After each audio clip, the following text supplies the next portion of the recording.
This is Bloomberg Surveillance with Tom Keene and Paul Sweeney. Apple's still minting more money than God, right? Geopolitics front and center for global Wall Street. With Lisa Mateo on markets. Stocks are coming off of another record high. And Michael Barr with news. U.S. Secretary of State discussed the conflict in Gaza. The best in economics, finance, investment, and international relations. This is Bloomberg Surveillance on Bloomberg Radio. Good morning, everyone. Tom Keene, Paul Sweeney, Michael Barr, and Lisa Mateo. Lisa Mateo, Harbor Island, Bahamas. It's lovely down there. It's lovelier than up here. It's going to be 95 or something. Damian Sassower in for Sweeney. Hi there. Sweeney, very U.S. Open. Really? You know, he's out. I think he's out, gazing at the first day. Well, I mean, U.S. Open opening. I got to tell you, it's really going to impact a lot of fantasy drafts next week. The Pearl Jam concerts here in Madison Square Garden. You got the U.S. Open on Wednesday. It's really going to throw a monkey wrench into a lot of people's plans. Can we agree right now, Damian, Yeah, for the next 3 hours? Yeah. We're Oasis free. We're Oasis free. Oh, thank you, John Tucker. Thanks, John. Hear that as well. We have a spectacular show lined up, particularly for those of you in the stock market. Damian Sassower is going to correlate the signals of the world coming off of the Powell speech. Hugely advantaged to have Mr. Sassower with us from Bloomberg Intelligence. But far more, we're going to reset your call on the equity markets. We had Gina Martin-Adams with us yesterday. Amy Wu Silverman in moments, hugely popular at RBC Capital Markets. Michael Darda in the 8 o'clock hour. And we are thrilled to bring you for 30 minutes in the 9 o'clock hour, Edward Yardeni, without question, with a bull market call. We're kind of past that. Of the year. Futures -8, Dow futures -45 right now. From the Interactive Brokers Studios, our Bloomberg Business Flash, John Tucker. All right, Tom, Damian, after the Dow Jones Industrial Average closed at a record, futures this morning, Tom, as you mentioned, a little change to lower. Monday's trading featured a sell-off in several of the Mag 7 tech companies. Nvidia losing 2.2% yesterday. Again, most active this morning, up just over 0.1% pre-market trading. Earnings, of course, due after the close tomorrow. Edgar Bronfman Jr. out, so the winner in the bidding war for Paramount Global, David Ellison's Skydance Media. And then cutting out the middleman, Pfizer just launching a website this morning, allows users to schedule vaccine appointments or meet virtually with doctors who can then prescribe its medicines. And Eli Lilly now selling vials of its blockbuster weight loss drug Zepbound to patients for as little as $3.99 a month. Again, the Dow futures 51 points lower, S&P futures down 10, the Nasdaq E-mini futures 36 points lower. 2-year yield up a basis point, 3.95. The 10-year 3 basis points higher. That is at 3.84. We check the markets for you all day long right here on Bloomberg Radio. I'm John Tucker, and that's your Bloomberg Business Flash. Damian, Tom. John Tucker, thanks so much. We're on YouTube. Subscribe to Bloomberg Podcasts. What an August it's been for us, no doubt because the VIX went to 65. But thank you for the support around the world for YouTube. It's our new distribution. And look for that. The best way is subscribe to Bloomberg Podcasts out on YouTube. Starting strong, Amy Wu Silverman, RBC, joins us this morning. Amy, what do the derivatives, variance, kurtosis, the rest of it, what's the character, the nature of this bull market when you look at the cross moments? Hey, good morning, guys. So, one thing I've been analogizing this to is right now the airplane may have stabilized or we're at a steady altitude, but everyone still remembers the turbulence. We might still have our seatbelts on. We probably have our eyes closed. And that's a little bit the positioning we're seeing in the derivatives market. So, your headline VIX is normalized a lot. But all those secondary moments that you talk about, your skew, your volatility of vol, those are still pretty high and for good reason. Institutional memory is short and we still remember what happened a few weeks ago. Are we under-owned tech into Nvidia? Folks, Ed Ludlow, a special tomorrow in the 6 o'clock evening hour with Mr. Rang from Nvidia. Amy Wu Silverman, are we under-owned on tech or is tech over-owned? Look, from a positioning perspective, it feels like a lot of people have already jumped in the pool. The reason I say that is when you looked at historical positioning in every earnings except this one for Nvidia, it was very, very long, that call skew. People really needed to jump in, so they're holding that right tail in the options market to do so. You don't see that this time around. It's much more even. So, people aren't overly bearish, but they're also not overly bullish. And to me, that not being overly bullish is very, very different than past, I'd say, 6 to 8 quarters, ever since we got that May 2023 blowout number. Damian, Goldman Sachs making a huge deal about this, that a lot of the, I don't know, I'm going to say as a generalization, hedge funds they're not piled into Nvidia right now. Well, you know what I mean, Tom, and Amy, you can help me with this. I'm not really so concerned whether or not the skew on Nvidia is platy or leptokurtotic. What I'm really more concerned with is real demand for hedging. It's taken me, for months, I've been talking to people about cost for protection is cheap. You should be hedging here. Equity markets at all-time highs. Nobody would take my call. Nobody would talk to me. What are you hearing now from investors? Yeah, welcome to my life. You're exactly right. People don't want to hear about it when realized, well, it's hitting 8 and VIX is kind of just floating along. But it usually takes some sort of drawdown in the market to remind people why you hedge in the first place. I will tell you those calls are picking up. And I will tell you that the cost of protection on a historical basis is still relatively inexpensive. Sure, is it more expensive than it was 3 weeks ago? Absolutely. But on a kind of longer tail basis, it's still relatively attractive, and you can structure ways to carry that cost. Across the nation and worldwide, just to help you out with the jargon of young Sassower, his golf game right now is leptokurtotic. So that's where he got that phrase from. Damian, Amy, please. we got to ask you about this. I know that Nvidia earnings, the option markets are pricing in a big move here. What other events over the next, let's say, 30 days are really pricing in big moves if you look at overnight option markets? Obviously, you have NFP on the 6th of September, but after that, we've got some Fed meetings, we've got CPI. What about BOJ? What about BOE, ECB? Do you see any other central banks moving markets? Not nearly as much as, that NFP you mentioned, and obviously the Fed. I will tell you, September tends to be a conference season. So, everyone's kind of back into the office. There's a lot of single name conferences that come up, and industry conferences, and that usually tends to kind of surprise people. So you get some sort of fundamental idiosyncratic information that comes out of those. Those are usually kind of underpriced, and those are some things we watch for in September. Amy, is there any science here that cash is moving? Rates have come in a little bit off the Powell speech, but does RBC see cash moving to new places? So, in some ways, Tom, it's still the same old story, but I think there's going to be new themes. Obviously, one is just what we're doing and seeing in terms of small mid-cap value versus growth. You get that flight to safety back to the mega cap tech names when you have those drawdowns. But one thing that I think investors have been itching to do, we just haven't quite got there, is to go back into these wider breadth names. And when you see that call skew pick up, it's usually a forward indicator that those kind of themes are starting to move again. I just want to ask you one last question, Amy. It's gotten increasingly difficult for hedge funds or, anybody who's graded on a mark-to-market basis, to find a free lunch in this market. It used to be the basis trade, then it was the FX carry trade. Talk to us about the impact of U.S. rest of world rate compression. Do you see that impacting equities here?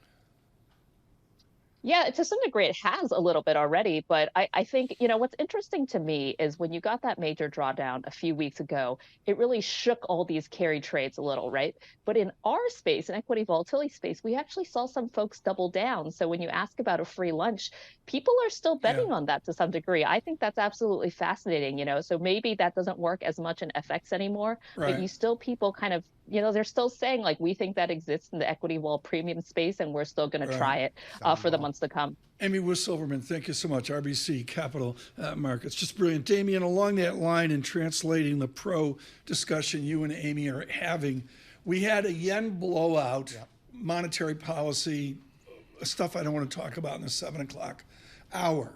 Is the carry trade still in place? Is Japan still in place? Or are there new Japans? Well, Japan is very interesting, and the options markets are very interesting there because the term structure of volatility in the Japanese yen, it remains inverted here. And, that's not normal. Obviously what I think Amy's referring to is, you need to see that steep and, basically selling front month vol, maybe buying, back month vol, things like that, skew. If you look at, skew in Japanese yen, it's still a ways off. So yeah, I think from a free lunch perspective, there are some trades that are probably positive mark to market you could take advantage of in Japan.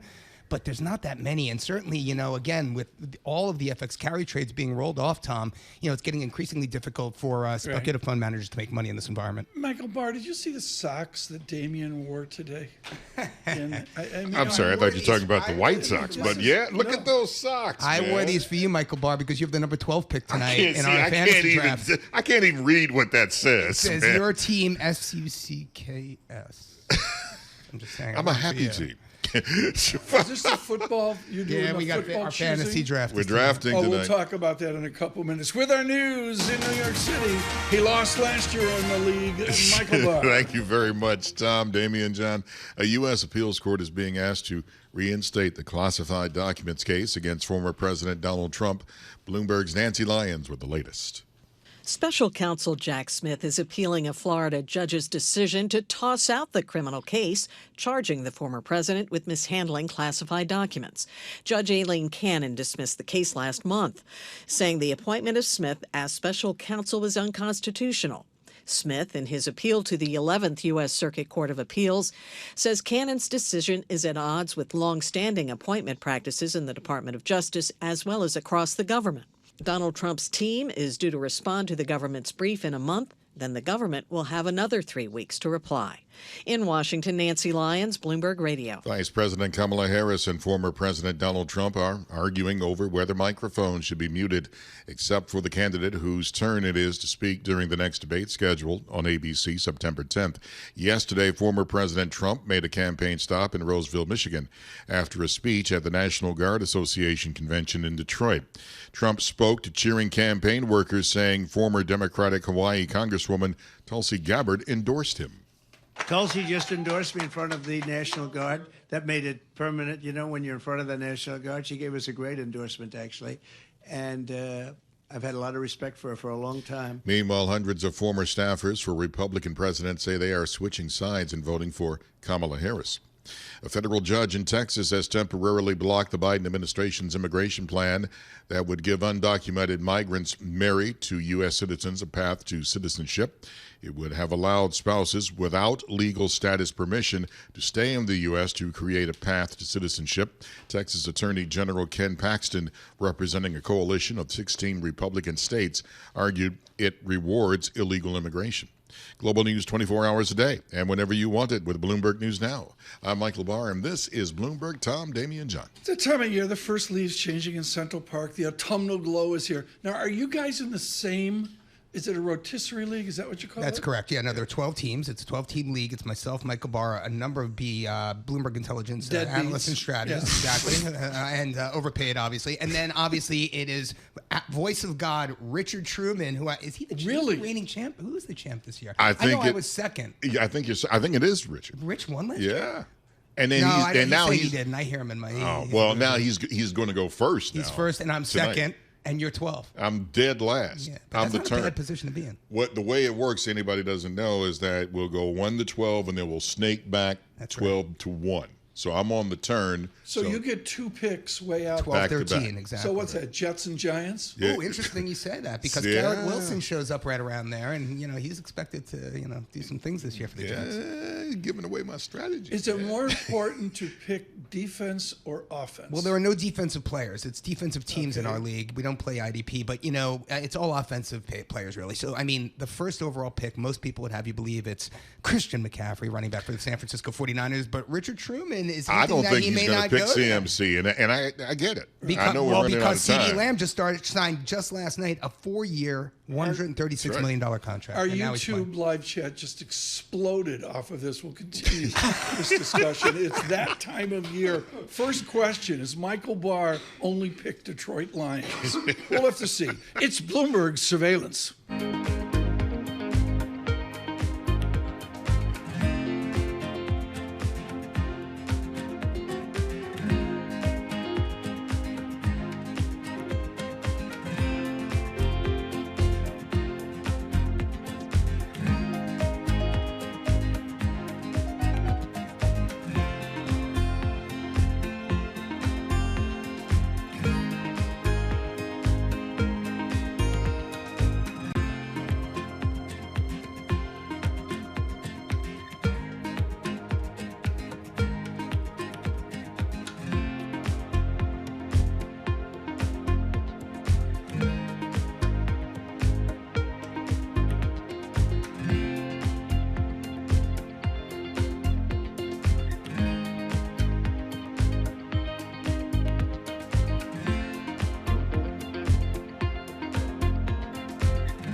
Markets, headlines, and breaking news 24 hours a day on Bloomberg Radio, Bloomberg Television, and the Bloomberg Business app. This is a Bloomberg Business Flash. And I'm John Tucker in the Bloomberg Newsroom with this Bloomberg Business Flash. We've seen some pretty thin trading after the record close for the Dow yesterday and a partial tech sell-off. Stock futures this morning, they are little change. Monday's mixed finish came at the start of the week, featuring another full slate of corporate earnings. Today, we're going to hear from Nordstrom. That comes after the close. The government's latest inflation reading, the PCE, released at the end of the week. And, of course, Nvidia, which has the second biggest weighting in the S&P 500 after Apple. They report after the close tomorrow. Nvidia, most active pre-market, right now up about 0.1%. Pricing in the options market shows that traders see the potential for an almost 10% move in either direction after their earnings report. That would translate roughly to about 160 points in the NASDAQ 100. Apple's longtime chief financial officer stepping down for the job at the end of the year. It's called part of a planned succession. Shares were down pre-market about 0.25%. Right now, Dow futures down 27, S&P futures down 3, the NASDAQ futures 6 points lower. 2-year yield unchanged, 394, 10-year 3 basis points higher. That is at 384. And we check the markets for you all day long right here on Bloomberg Radio. I'm John Tucker. That's your Bloomberg Business Flash. Damian, Tom. John Tucker, thanks so much. Big announcement for all of New England, from Mount Katahdin down to Block Island. It's going to be in Boston, September 3rd. Right. Day after Labor Day. We're switching to 92.9 FM, a much bigger, broader signal. Thrilled about that. 92.9 FM, that's after Labor Day. Bloomberg Radio moving to 92.9 FM in Boston. Tom Keene and Damian Sassower are with us now. George Goncalves, he's with MUFG, looking at the full faith in credit market. What's the unknown for you now, George, after Jackson Hole? Good morning, Tom. Good morning, everyone. Yeah, at this point, actually, we are just waiting for one piece of data, and we all know what that is. It's going to be the NFP report once we come back from Labor Day. And that's really going to dictate the 25 versus 50 debate, because we've now moved beyond, are they going to cut? We know they're going to cut, and they're going to have to cut many times in our view. And we're actually in the 50 camp. But we do think that NFP is going to be the last piece of the puzzle. Okay, what kind of number are you going to see on NFP September 6th to give you 50 basis points? I'm not there. Yeah, so look, I think we can look back to last week and look at the QCEW revisions. Yeah. And what in our view was and has been that these jobs numbers have been overstated for the past year and a half, if not longer, right, due to the birth-death model, which in August is not really favorable. So in many ways, if you have to focus on the private sector more so than the public sector, because there's been a lot of government jobs. Mm-hmm. But even there, I'm not sure the government jobs are going to be enough to overwhelm the layoffs we've had in August. So I'm looking for a pretty weak number. Damian, 114,000 last month. And the first look I'm seeing here for September 6th, the August report, is 160,000. George, what my question for you is, obviously the markets now are pricing an 100% probability of 4 25 bip cuts by the Fed before the end of this year. How do we get there? My question for you is this. I've seen 5-year break-evens back above 200 bips. I see, 5-year forward inflation swaps back above 240. But I see a U.S. real yield, a 10-year real yield, down to 1.69%. It's broken below, support. I mean, is it going to be declining real yields? Is it going to be, tighter break-evens? How do we get there? I think the point you're making, which is a really good one, is that a lot of it's priced into the bond market, and it has been, quite frankly. And we've been just trying to modulate what is fair value. I would argue at these levels, we're probably okay. I mean, probably a little bit on the richer side, but I do think that if rates back up from here, people are going to buy it because they've seen how fast things move. And my concern is if we do get that weak NFP, we saw 30 basis points last NFP in declines in the 2-year note. I mean, so this market moves really quick.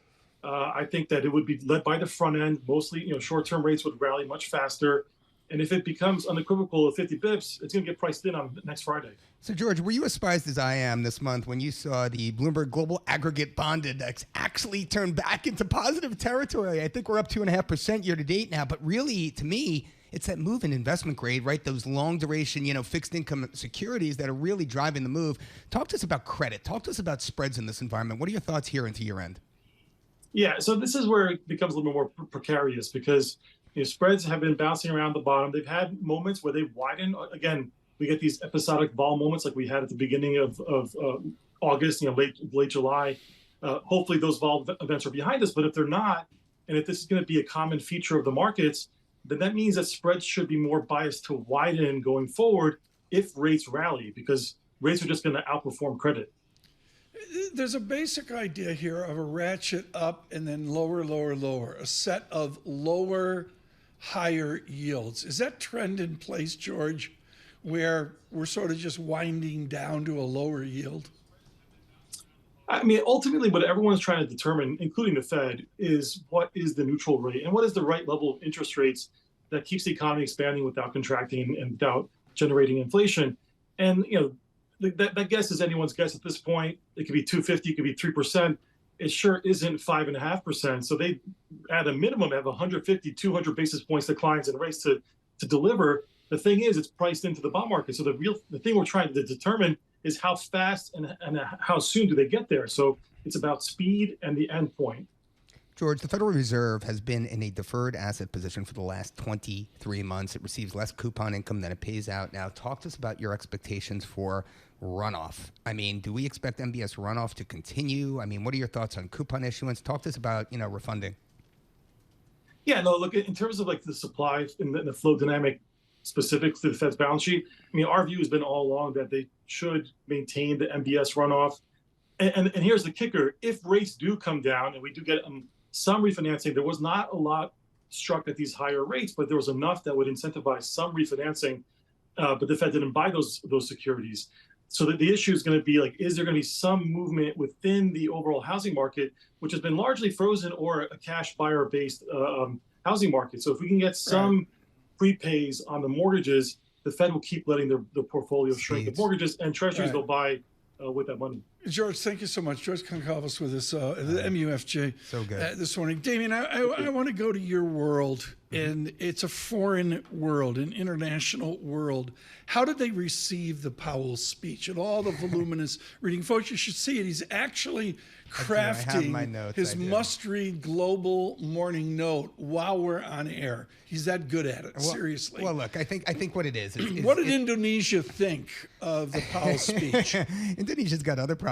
But, I mean, look, this is all largely about the Fed shift in focus from growth to inflation. And, again, the implications for the rest of the world as rate differentials between the U.S. and the rest of the world compress, and it has negative implications for FX carry. It has negative implications for the U.S. dollar. More importantly, and this is what not a lot of people are talking about yet, and I was talking about it with George or hinting at it, it has negative implications for U.S. inflation for you households right here at home, because a weaker dollar means it's going to cost more for imports, for imported goods, for everything that we eat and drink or whatever. Well, not eat and drink. Stephen Jen making a splash, ex-Morgan Stanley making a splash today China on yuan, China renminbi appreciation. Repatriation of all the corporates. Do you buy it that we could actually see? I'm pontificating here, folks. Euro 115. Could we get there? I mean, look, I think based on rates differentials alone right now, you're at 109 in the euro. I think that's what JP Morgan's calling for. But I mean, look, there's still some room for euro to appreciate relative to the dollar. There's no look. What you're going to see here when you see these sort of risk-off moves is you're going to see basically yen and Swissy go higher. You're going to see Asian low-yielders go higher. And you're going to see, obviously, the dollar go higher in an extreme move. But really, the risk-on events now is, euro appreciation. It's going to be Aussie. It's going to be Noki. It's going to be the British pound. Those are going to be your risk-on sort of currencies that you're going to gravitate to because, again, they are high-yielders, and you do get a positive mark-to-market impact. Quickly here, do you buy dollar resilience? I do. But I do think there's runway for the dollar to weaken here. I truly, truly do. And I think that's what markets are coming to grips with. I'm not saying they found religion or anything. I'm not saying it's got, durability, Tom, but I definitely believe there's some runway there. Can we talk to Michael Barr about Caleb Williams? Ooh. I mean, I don't know if he gets drafted. YouTube lit up like a candle when you guys were talking. I like the Bears this year. I like DJ Moore. I mean, Keenan Allen. When was the last time the Bears won? It's like the Yankees. You're right. No, you're absolutely right. But look, I mean, the NFC Central's it's going to be weak this year. The Vikings are not what they once were. The Packers are still up and coming. We'll see. 85? Ari, thank you. He's a font of wisdom. Look, is that the music? Are they telling me to stop talking about the NFL? They're telling you to stop talking. What about the Jets? Hassan Reddick, when are you going to report? We'll get to the Jets in a moment. Come on. Jets got an A from Michael's Boston restaurant. up a 92-9. Come on. Let's go. New England. Stay with us, as Damian mentioned, September 3rd, 92.9 FM Boston. Good morning.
Markets, headlines, and breaking news 24 hours a day on Bloomberg Radio, Bloomberg Television, and the Bloomberg Business app. This is a Bloomberg Business Flash. And I'm John Tucker in the Bloomberg Newsroom with this Bloomberg Business Flash. Stock futures right now just about flat. Nvidia shares most active again pre-market ahead of Wednesday's earnings.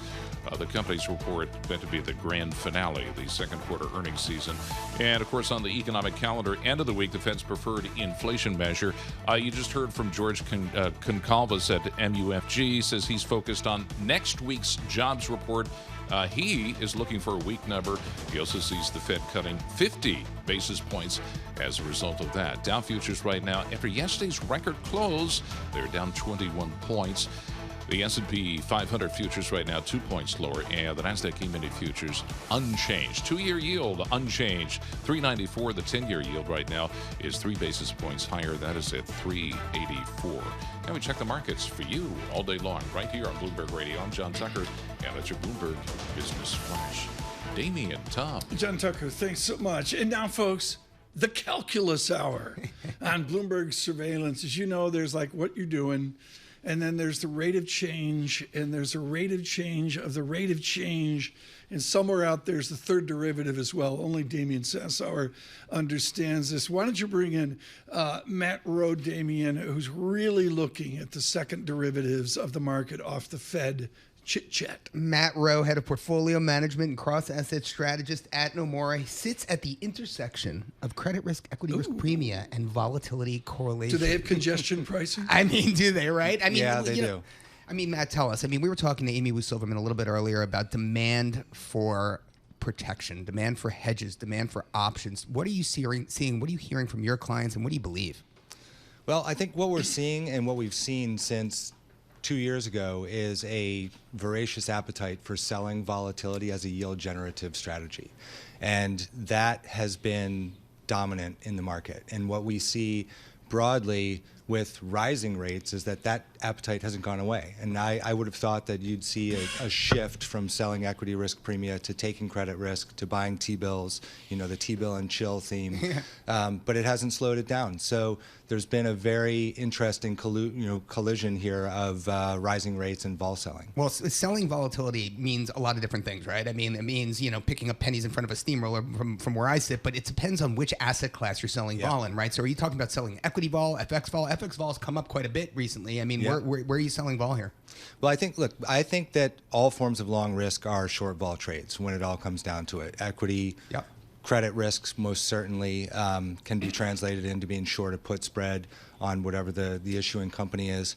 So I look across all forms of how do you get best compensated for selling convexity, for being short vol.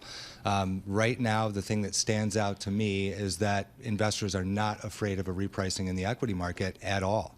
So there is some demand for downside hedging, especially after the August 5th VIX event.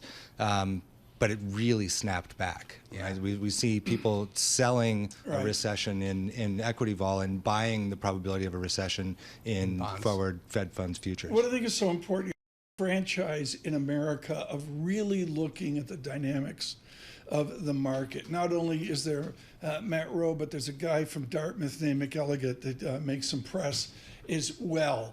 What do you observe, you and Charlie, what do you observe now? The fancy money, long short hedge funds, the quant crew, the macro crew.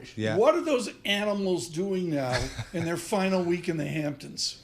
Well, I think they're thinking about dispersion and correlation, which is a fancy way of talking about, you know, idiosyncratic names moving all over the place and index being relatively flat or on a glide path. And that's really what we've seen. We've seen a historically low level of correlation. Names are all over the place.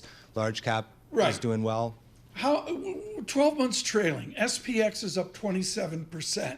How many of these fancy people are up half that, up 14%? Well, that's why, you know, hedging is a four-letter word, because anything in the hedging arena that reduces your participation is a no-no. So, you know, I think the trick really is at this point is how do you stay invested? How do you get paid for taking risk and add value, right? Like we've seen periods when rates were zero where the highest Sharpe ratio strategy out there was being long the S&P. So I think what people are thinking about looking forward with lowering rates is, how am I going to add value? Damian, have we seen this before? You've seen cycle after cycle after cycle. I mean, the fact is, once again, the fancy people are underperforming.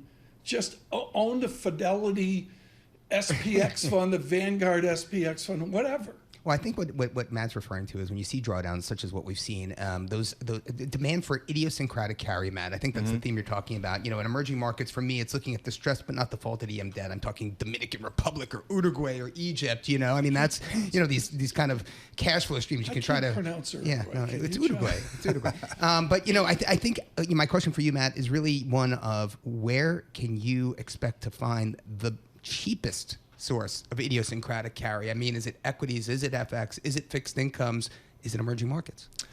From my perspective, it's in credit. So I think the best way to play a relative value trade right now is to be long credit and to defend that or add an alpha component by being long equity volatility. Right. Because the two things are pricing scenarios and outcomes in very different ways. Right. There's a large amount of excess equity risk premia out there. Companies that need funding and are faced with high borrowing costs, they should do something dilutive, right? Like when it's all said and done, when companies get pushed, if borrowing costs are too high and they need liquidity, sell equity. We just haven't seen that. What do you do with Mag 7?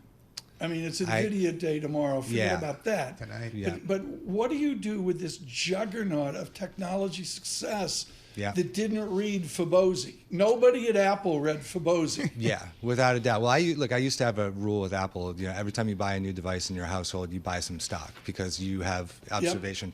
Yep. I sort of feel the same way with Nvidia, and I'm not an expert on Nvidia per se, but when you look at the valuation, we've gone well past imagination on this one. And I think you take rates down and you take them down dramatically, the present value of their potential is enormous. I was going to make some pithy thing about the drawdown of Walmart. Walmart's all-time high. I didn't even know that. Well, I mean, Tom, this takes us to, and we have a guest coming on a little bit later, not to kind of forecast. I mean, Ed Yardeni, he's written the book on, monetary balances, monetary supply, money supply globally. And now we've got all four major central banks, pulling back their balance sheets, tapering in this environment. We've never really been in an environment like this before, right? Yeah. So, I mean, do you see the risk of having these vol spikes increase in this environment? And what are your expectations through the end of the year? We're going to see some events like that happen? I mean, are we looking just at September 6th at NFP? What are your thoughts? Yeah, I think we have a lot of events coming up. We're at a very large inflection point. As you said, we haven't seen a lot of the collision of these types of events happening at the same time. And it's curious to see, from my perspective, that the Fed Funds Futures is pricing in almost 2% of rate cuts in less than a year when housing affordability is an issue. That's right. The stock market's at all-time highs. Credit card from an delinquencies. inflationary perspective, you have to be very careful if you're the Fed to not continue to push that. We heard this at Jackson Hole. Philip Lane's arch speech with the ECB said that. Adam Posen said that. Jim Bianco said this on the show yesterday. Are you framing out that yields could actually drive higher, say out to 4th of July next year? Look, I think there are a lot of things going in different directions. A lot of policy issues that could create inflation. There are a lot of things set up to make it a very difficult puzzle to solve. So what I can tell you is that I do not think that we're going to see 2% in rate cuts in less than a year. I think the market has been, for the last 2 years, excited about the forward path of rate cuts, and I think people are going to be disappointed again. Matt Rowe, thank you so much. Greatly appreciate it this morning. Matt Rowe's with Nomura, and a really interesting conversation. We've got some pro conversations going on. For those of you, Michael Barr will translate our derivative mathematics here in a moment. Matt, you got to get up. Michael Barr has to sit there. John Tucker will show you the door. Matt Rowe, Matt, don't let it slam you on the way out. Much. We treat them so nicely. Just give right, them the hook. Get out of here. Well, the interns are going back to school. I mean, the interns are here. The whole last week, the interns are here. They're hungover. I don't know what that's about. And then they're gone. They're gone. Like, see ya, Chapel Hill. See ya, UVA, and a few other schools out there as well. Michael Barr went back to his desk to set his fantasy. He does the auto draft. Let's get rid of the news here so we can talk serious stuff. With our news in New York City, Michael Barr. Thank you. Thank you very much, Tom, Damian, John. Special Counsel Jack Smith is asking a federal appeals court to revive the criminal case accusing Donald Trump of retaining classified documents. It follows a lower court ruling by Judge Eileen Cannon to dismiss the indictment in July.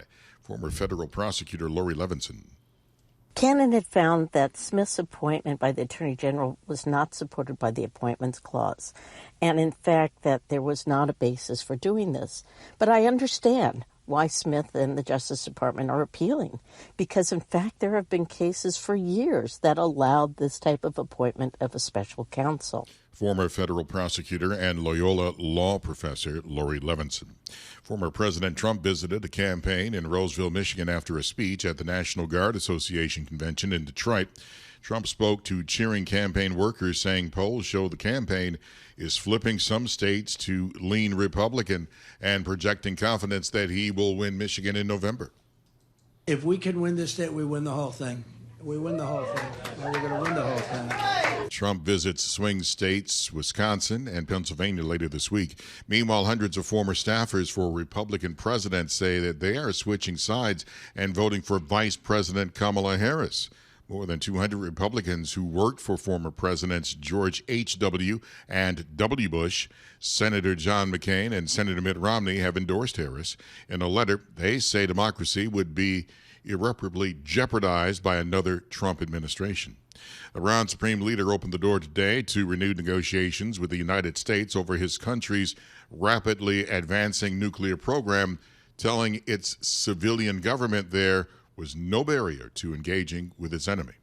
Global news 24 hours a day and whenever you want it with Bloomberg News Now. I'm Michael Barr, and this is Bloomberg. Tom, Damian, John. YouTube, good morning out there. Love the YouTube live chat. They're giving it up for the Bears and Caleb. I mean, I get it. Yeah. Who's the number 2 pick that Michael Barr will not get in the Rotisserie League? So here's the deal. The number 1 pick should be CMC, but Rich Truman's saying he's going to take CeeDee Lamb, which leaves CMC for me, and I am happy. You're number 2? Oh yeah, I'm number 2, baby. I'm going to take him. I'm going to put Rich's business. CMC's Christian McCaffrey, Tom. There. Sorry about that. Yeah, and for those who don't know, Christian McCaffrey, running back for the San Francisco 49ers. Excellent running back. But the problem you're just picking that so you can, be on good terms with Mrs. Barr. I wish, you know what, if I was number 1, maybe CMC. But the reason why Rich isn't going to pick CMC is because CMC was a workhorse last year. CMC, man, I mean, there's the old saying, it's like you're going to wear the guy out. And that's probably what's going to happen this year. I did this once a million years ago and came in last place.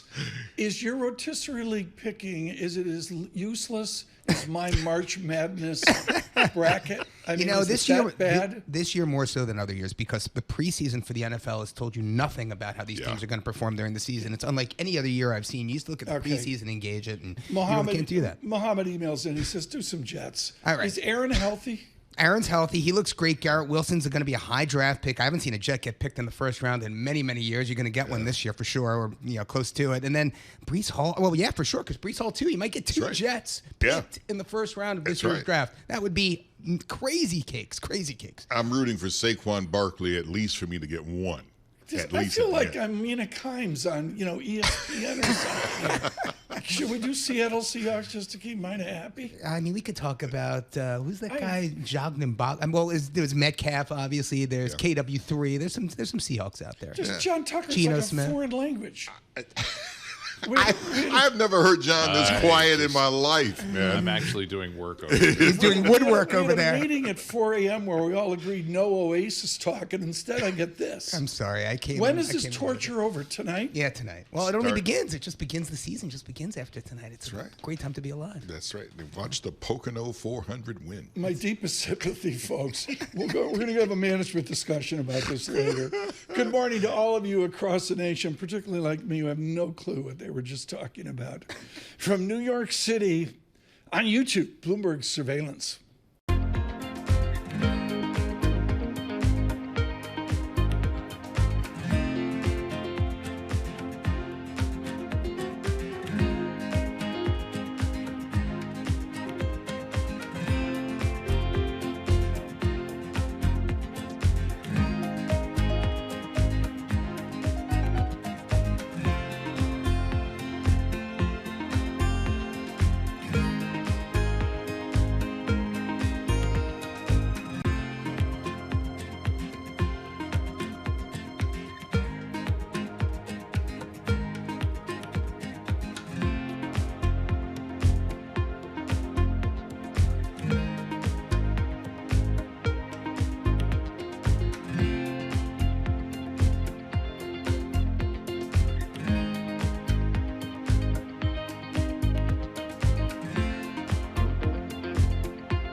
Markets, headlines, and breaking news 24 hours a day on Bloomberg Radio, Bloomberg Television, and the Bloomberg Business app. This is a Bloomberg Business Flash.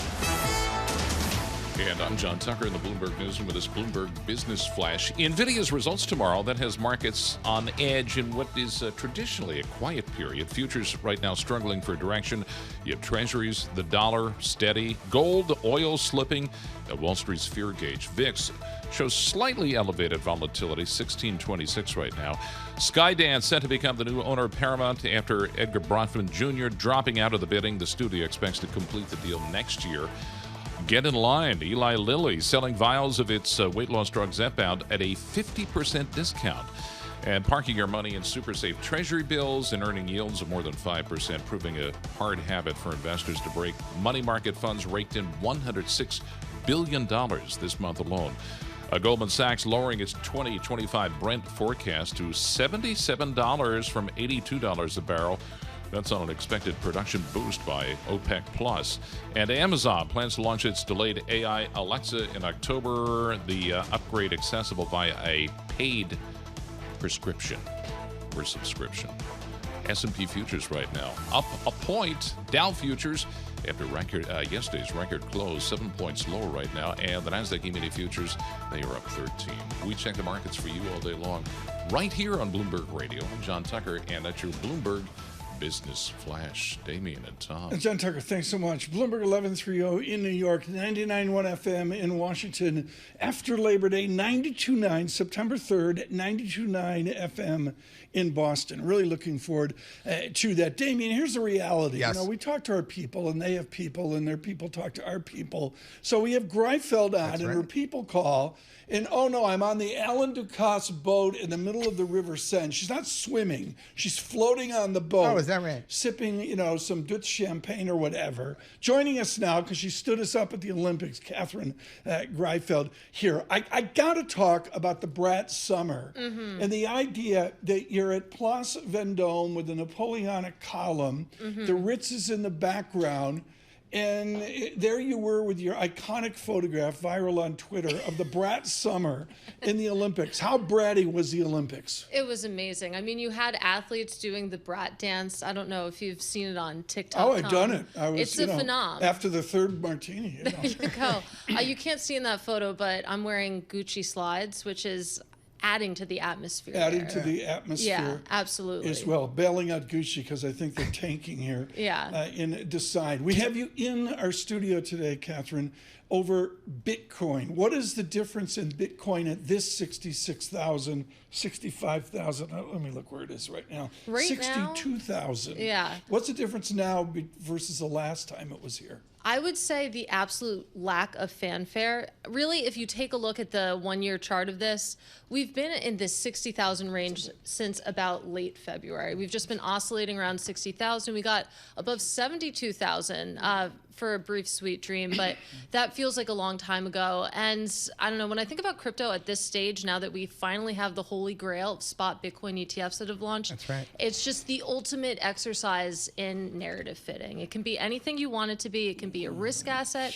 It can be a store of value. It can be an inflation narrative hedge. Fitting. You just in Graham Dotter and Fabozzi is our chapter on narrative fitting. Damian, save me here. No, well, I mean, look, what did you learn, Katie, from the price movement last week? And more importantly, the flows into those Bitcoin ETFs. I mean, we saw $252 million, I think, of inflows into Bitcoin spot ETFs in the aftermath of the Fed and NFP. I mean, talk to us a little bit about what Bitcoin means to you. Is it a risk-off asset? Is it a risk-on asset? I mean, how do you approach Bitcoin in this environment? At this point, given the absolute lack of fundamentals, I think that the most interesting thing is basically the supply-demand dynamics, because you have so much money flooding into these spot Bitcoin ETFs, because you have the BlackRocks out there, you have Fidelities out there, and you just have probably this cohort of financial advisors who are saying, okay, I'll put 1-2% in Bitcoin. That's kind of, our play money. And it's interesting to watch what happens there. That's the narrative for Bitcoin. It's a very different story for Ether. We had the spot Ether ETFs launch, lack of enthusiasm. Alan Auer and others at the Bank of International Settlements, I'm going to say 2 years ago, did a short, blistering, line-by-line, 8-page report that basically said at the end of the day, all of Bitcoin is nothing more than the speculation of a higher price. How much of that do you see day to day in what you do in the open?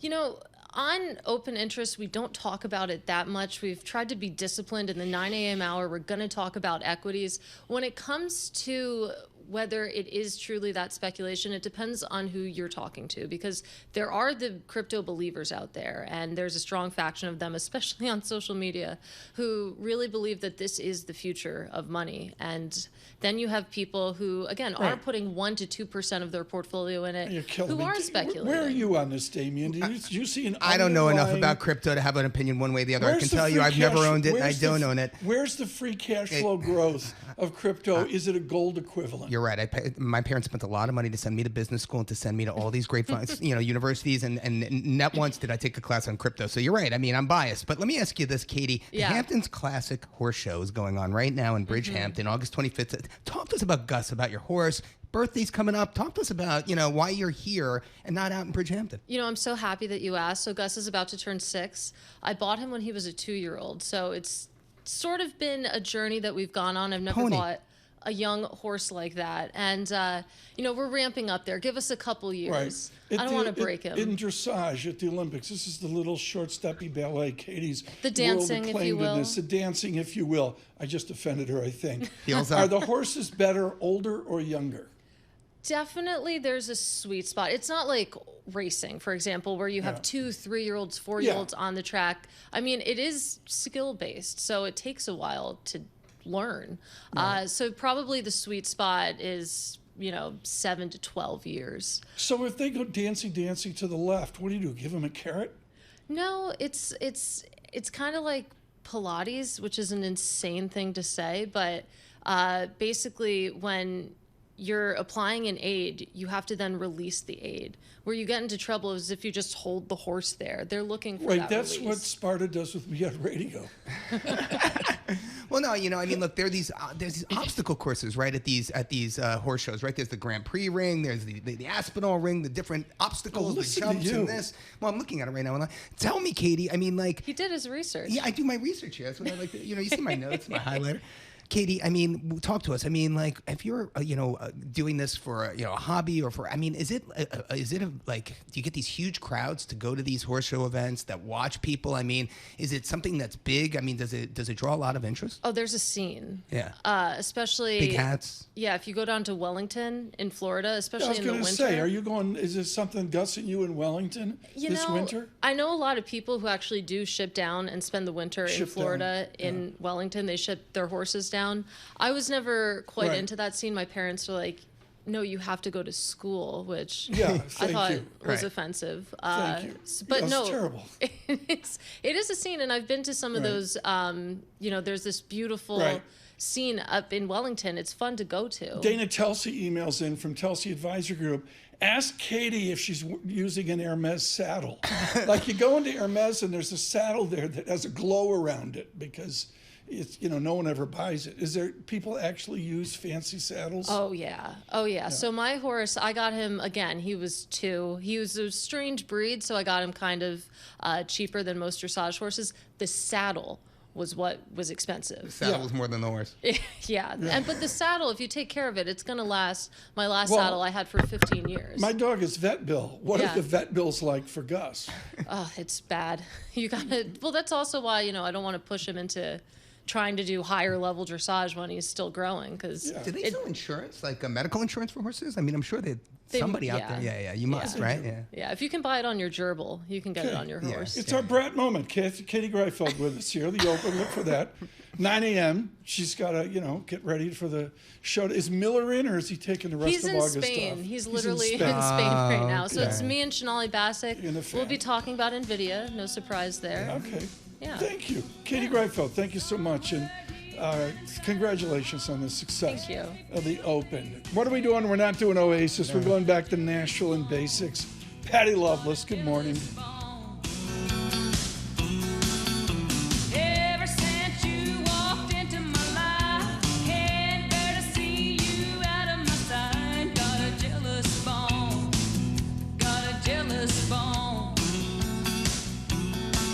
And I know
This is Bloomberg Surveillance with Tom Keene and Paul Sweeney. Why are we upset if we're creating jobs? Inflation's still a thing out there for the everyday consumer. With Lisa Mateo on markets. The economic calendar jam-packed today. And Michael Barr with news. Tensions between the U.S. and China have heated up even more. The best in economics, finance, investment, and international relations. This is Bloomberg Surveillance on Bloomberg Radio.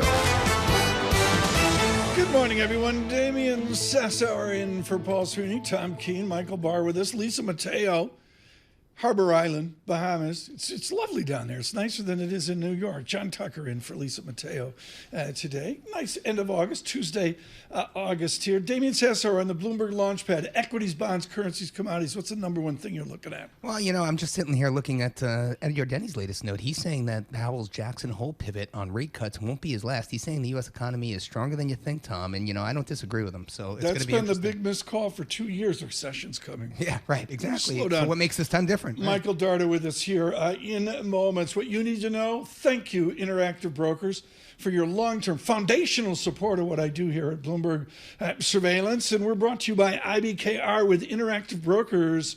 Forecast Trader, you can trade your views on key economic and climate indicators. Visit ibkr.com/forecast and get started today. We're out on YouTube.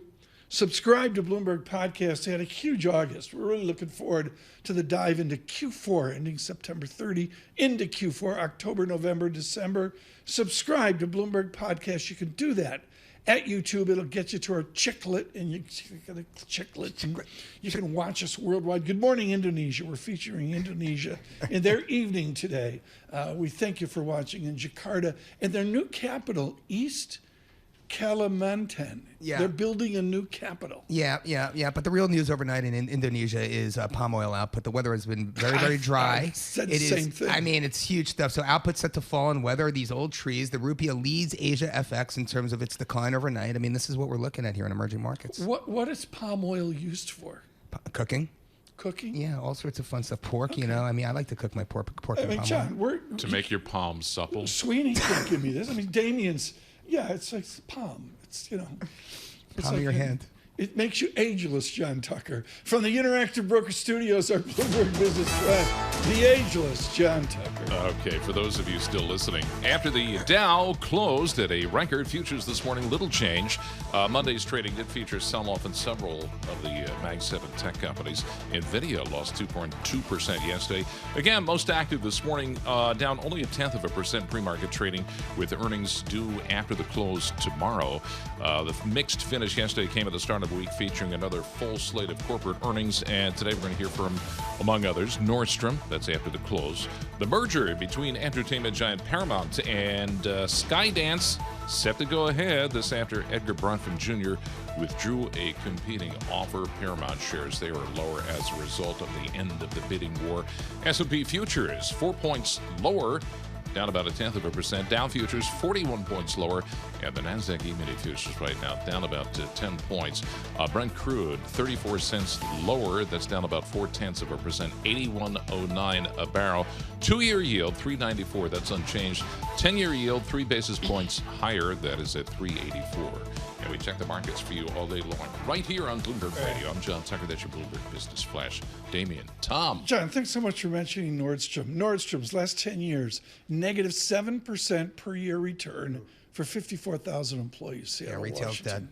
It's a tough business. Michael Darda now joining us. So thrilled to have him here with Roth Partners. Michael, I look at where we are, and the first Darda question has to be, if I get a Powell disinflation, if I get some form of run rate solid economy, are you modeling out nominal GDP, top line oomph for the economy, under 5%, or dare I say, under 4%?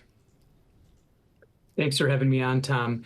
Yeah, no doubt about it. I mean, we have to think of, what trend growth looks like in the U.S. economy. And, if productivity is moving at trend and labor force growth is growing pretty close to trend and the Fed's hitting its inflation target, you're probably looking at a 4% nominal growth run rate.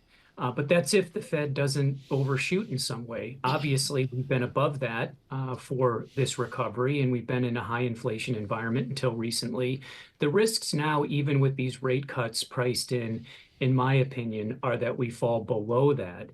And everyone has sort of cashed the check here on the soft landing, but bond market inflation expectations now have dropped about 50 basis points since the spring, and that hasn't reversed with the most recent, Jackson Hole commentary from Powell. And I don't think the Fed is set up for a 50 basis point rate cut to offset that in September. And even if they did, you have the Fed treading water on the real short rate. Yield curve would still be inverted. So yeah, I'm a little nervous here, Tom, that that the business cycle is long in the tooth, and we had this great outcome where the recession did not occur in 2022 or 2023, but that doesn't mean that it's going to be smooth sailing ahead, regardless. Michael, the Fed is priced for 4 rate cuts by the end of this year. I think we're priced for something on the order of 3% by the end of next year. That's a lot of rate cuts. I mean, from where I sit, that seems like, the market's planning for a recession here. I may be wrong, but the question I have for you, and it's the question I've had for everyone who's come on this morning, is how do we get there? Is it break evens? Is it real yields? Like, where are rates coming off? Are they coming off in terms of growth expectation or inflation expectations in your view? Yeah, I think it'll be both. I mean, we've seen a fairly substantial move in inflation expectations since the spring. At the 5-year horizon, we were down below 2 for a few weeks. So we can get back there. So that's a little bit of a pullback in terms of inflation expectations. But is that enough, right? I mean, we're talking about some 200 bips of cuts over the next, call it 2 years. I mean, that's quite a bit. I mean, I'm just curious to hear your thoughts. I mean, is it going to be more growth coming off? And are you, I guess, a buyer of the hard landing scenario in that, if should that even occur?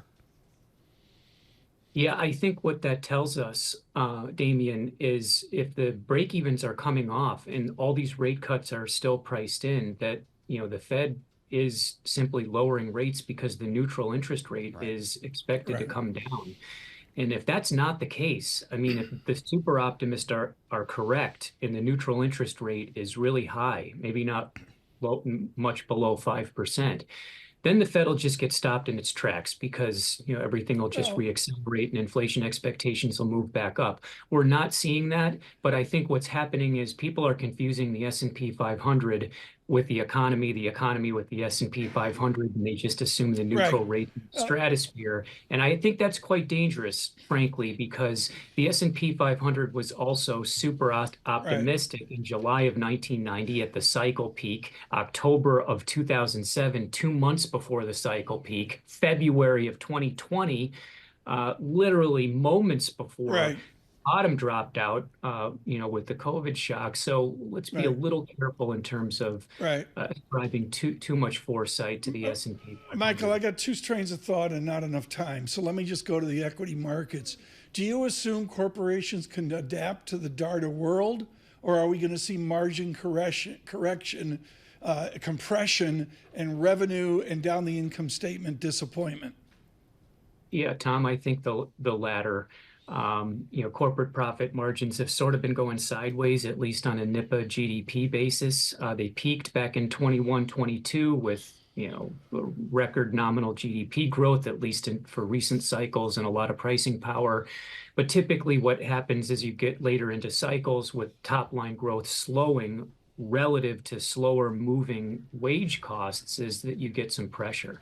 And that's probably where when the layoffs start to pick up. A lot of people are saying, well, you can't have a recession with jobless claims this low. The layoffs are low. But look, hires have come off really rapidly. And so the unemployment rate is picking up, and it's not unprecedented for layoffs to actually lag the start of recession. That happened in 2009. Mike, I got 20 seconds. Are you framing out a 5% plus unemployment rate? Look, all I'll say is this, Tom. we're 90 basis points off the cyclical trough in the unemployment rate. That has never happened in history, with the unemployment rate just leveling off instead of going up at least several hundred basis points. So if you're going with history, that's telling you that whatever the cause, whether it's the labor force growing more quickly or hiring weakening, it's both, frankly, that those things tend to persist for a while. And especially, I think, if the Fed is now getting pressure. I mean, what's the consensus view? The consensus view is that they're going to do too much. They're going to cut, too fast and lower rates too much. I actually think that's incorrect. And that's how you get into a condition where this landing slips away from the Fed. Brilliant. Michael Darda, thank you so much. Greatly appreciate it with Roth. And we'll have Ed Yardeni with us in the next hour. Futures -5 with our news in New York City. Michael Barr. Thank you very much, Tom, Damian, John. President Biden's path to citizenship order has been put on hold. We get more from Bloomberg's Ed Baxter. A federal judge in Texas has ordered a temporary pause on the Biden administration's new protections, allowing immigrant spouses of U.S. citizens a path to citizenship. 16 states, led by Republican attorneys general, challenged the new plan. They argue the process will encourage further mass migration into the country. One of the states leading the challenge is Texas, arguing that the state has had to pay tens of millions of dollars annually for health care and law enforcement. The order puts the program on hold for at least 2 weeks while the challenge continues. Ed Baxter, Bloomberg Radio. Vice President Kamala Harris's husband is calling his wife a pro-growth capitalist who wants a forward-looking economy. Second gentleman Doug Emhoff talked about Harris's economic vision at a Sag Harbor fundraiser last night. Harris has been criticized for not being more specific about her economic proposals. The fundraiser reportedly raised $1.5 million for the Harris campaign. Former President Trump made a campaign stop in Roseville, Michigan, after a speech at the National Guard Association convention in Detroit. Trump says polls show the campaign is flipping some states to lean Republican and projecting confidence that he will win Michigan in November. There's more enthusiasm now than there was then. Wouldn't you say so? Wouldn't you say? Because Trump visits swing states Wisconsin and Pennsylvania later this week. Special Counsel Jack Smith is aiming to resurrect the classified documents case against former President Trump. He is appealing last month's decision by a judge to dismiss the case. Judge Eileen Cannon ruled that Smith's appointment violated the Constitution because he wasn't confirmed by the Senate the way U.S. attorneys are. Global news 24 hours a day and whenever you want it with the Bloomberg News Now. I'm Michael Barr, and this is Bloomberg. Tom, Damian, John. We only do this once a year, but we got to do it with Sassower and Barr here. I mean, come on. We're talking about the Giants and the Jets. When did the Dallas Cowboys last win anything? I mean, I was younger, right? That's right. Yeah. 95? Cowboys have just 5 playoff wins in the last 28 years. They just signed CeeDee Lamb, who's like Mr. Excitement, number 88, and all that for more money than God. They can do that in Texas as well. Is this the year of the Cowboys? No. I'm sorry. No, it's not. Well, they got Zeke back, though, Well, yeah, but, They lost their offensive line to they lost Tyson Smith to the Jets. I mean, they do get their defensive back, I think, is injured for the first few games of the season, but they got the other guy back. I forget his name, Diggs' cousin or Diggs' brother. So, I mean, the Cowboys are going to be strong. It's a weak division, so. Yeah, it's a weak division. Redskins, Giants. Eagles are good, but Eagles, the other two.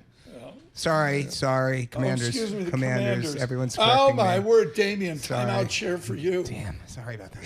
I'm worse than you. No, what I'll say is this, though. The Cowboys are going to be exciting as always, but I don't know if you caught ESPN's, they had an interview with Jerry Jones, and it was an expletive-laden interview, and you guys should check it out on ESPN because, Jerry Jones is the Cowboys GM and owner all at once, they don't win. It's like an NFL overdose here on Bloomberg Surveillance. From New York City, stay with us. Surveillance.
Markets, headlines, and breaking news 24 hours a day on Bloomberg Radio, Bloomberg Television, and the Bloomberg Business app. This is a Bloomberg Business Flash.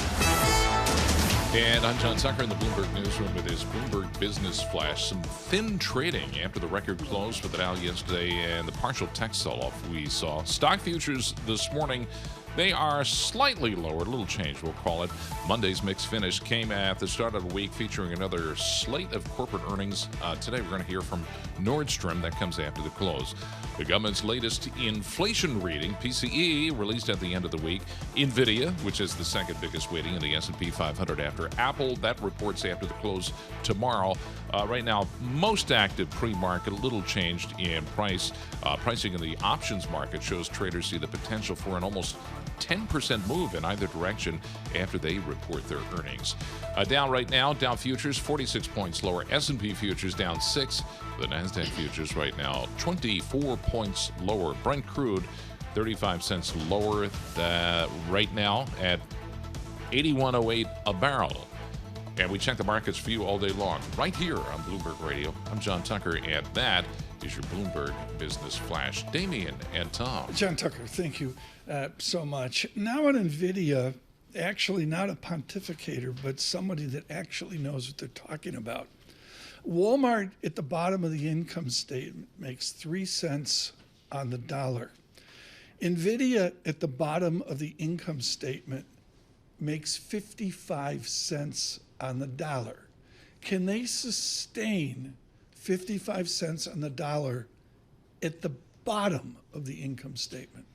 I think they can, at least for the next 2 years. It's very hard to look at the landscape beyond that, given how fast this space is moving. But clearly, they have the product lead to do that. Mandeep Singh with us from Bloomberg Intelligence. So just simply, these chips, these things they sell that we don't understand, do they depreciate? Do they become obsolescent?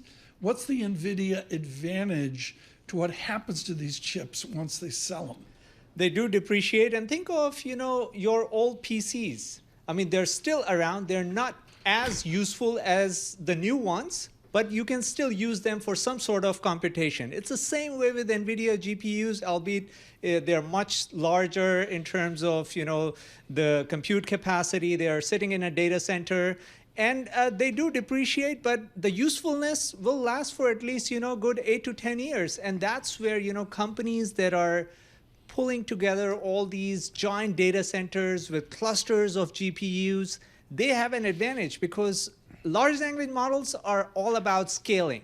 The next model is going to be 10 times bigger, GPT-5, same thing with Llama 4, and you need more compute capacity. And the only company that can provide it right now is NVIDIA. The Intel CPUs or the AMD gear just doesn't work when it comes to doing this in parallel computing. Mandeep, revenue, gross margin, EPS. Which data point is going to be most watched by the markets as Nvidia releases? And when I look at it, actually, I look at margins. I look at the H20. I look at the China-specific AI accelerator of Nvidia. And I know a lot of people are focused on that. They're focused on Blackwell shipments, whatever that is. Talk to us about what the smart analysts on the street are looking for tonight when Nvidia releases. I would say more revenue and gross margin, and in that order, simply because right now they're under shipping demand. I mean, NVIDIA has, and it's by a lot. That's why you see it in their pricing. That's why gross margins are going up. But we haven't reached that point where the market supply has caught up with the demand. And it'll be the case tonight as well. Ed Ludlow, tomorrow night, a special 1 hour Bloomberg Technology on this juggernaut. What is your Mandeep Singh question to Jensen? Well, so I want to hear from Jensen how he looks at the scaling laws for these large language models. I mean, in the end, this wave is going to have some sort of a CapEx digestion, even though it's a long tail when it comes to this CapEx investments that we'll see with generative AI. There will be a digestion phase. So what I want to know from Jensen is what is he seeing in terms of scaling of these large language models, and when will we see a pause in terms of evaluating the ROI on the investments that companies are making? Remind me where the money is in AI. I went out on Twitter. They have this Grok thing, and I searched my name. and it was hilarious what came up. What is the actual use of AI that Mandeep Singh sees? I mean, right now, if you talk to a developer, they would rave about how much productivity Gen AI has added to their workflow. And it's just doing simple things, simple searches that people were doing on Google before.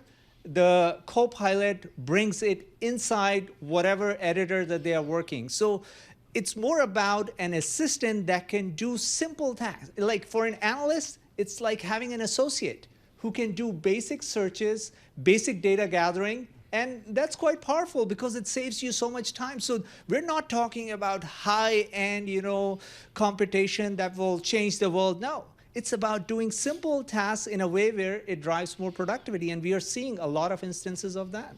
Mandeep, since August the 7th, when Nvidia's stock kind of, found its base there, the market cap was $2.4 trillion. Today, just a few weeks later, it's $3.1 trillion. That's a $750 billion gain in terms of market cap. I mean, it's hard to wrap your head around a number like that. I mean, when the market came off, when Nvidia stock came off, did a lot of people lose money? Do they have short-term memory loss? I mean, how can it snap back so quickly? I mean, $750 billion, that's mega millions on steroids, Tom. I mean, how do you quantify that? That just goes to show what kind of an investor base they have. Yeah. And if I was Jensen, these are not the kind of investors I want to have, because I want, investors who will be part of the long-term story. And we know the long-term story is quite strong when it comes to Nvidia and generative AI. But clearly there are people who are trading this stock, and that's where you see a 40% round trip for no reason. Do they have any Apple characteristics of use of cash, of perchance dividend growth, or even with all that cash coming in 55 cents in the dollar, share buyback? Probably a buyback could happen, but they just did a stock split. So, I find it hard to believe that they will be buying back their stock at this phase when they are still growing, 40, 50%. The growth rates will taper in the second half next year. But clearly a high growth company like Nvidia, they have so much room to invest. They'll probably be looking for some acquisitions. September 9, Apple out with a new toy. Your opinion of the impact of September 9 on Apple's future? It's huge, because when we talk about deploying generative AI, the number one real estate is your phone. And Apple just has to capitalize on doing that. They don't have their own large language model, but they own the distribution when it comes to, the smartphone base that they have. And that's where, deploying Gen AI on phone is a lot more powerful than deploying Gen AI on the cloud. And I think Apple can show that on September 9th. Damian, get one more. Mandeep, where are we in the semi-cycle? I mean, seriously, we saw a lot of stockpiling of semiconductor chips after COVID, after the pandemic, by China, and, the sanctions obviously due to the trade war. So a lot of noise there. I'm curious where you believe we are in the semiconductor cycle. I mean, I pay a lot of attention to the lead times. When the lead times start to compress in semiconductors, that's when you are closer to an end. Right now, the lead times aren't compressing. Even though TSMC is expanding capacity, the lead times are still growing. In fact, there are delays of producing Blackwell. So we don't have that in sight yet. Brilliant. Mandeep, thank you so much. Mandeep Singh there on NVIDIA. Look for that tomorrow. Tomorrow, we'll have the NVIDIA earnings. Carol and Tim driving that forward.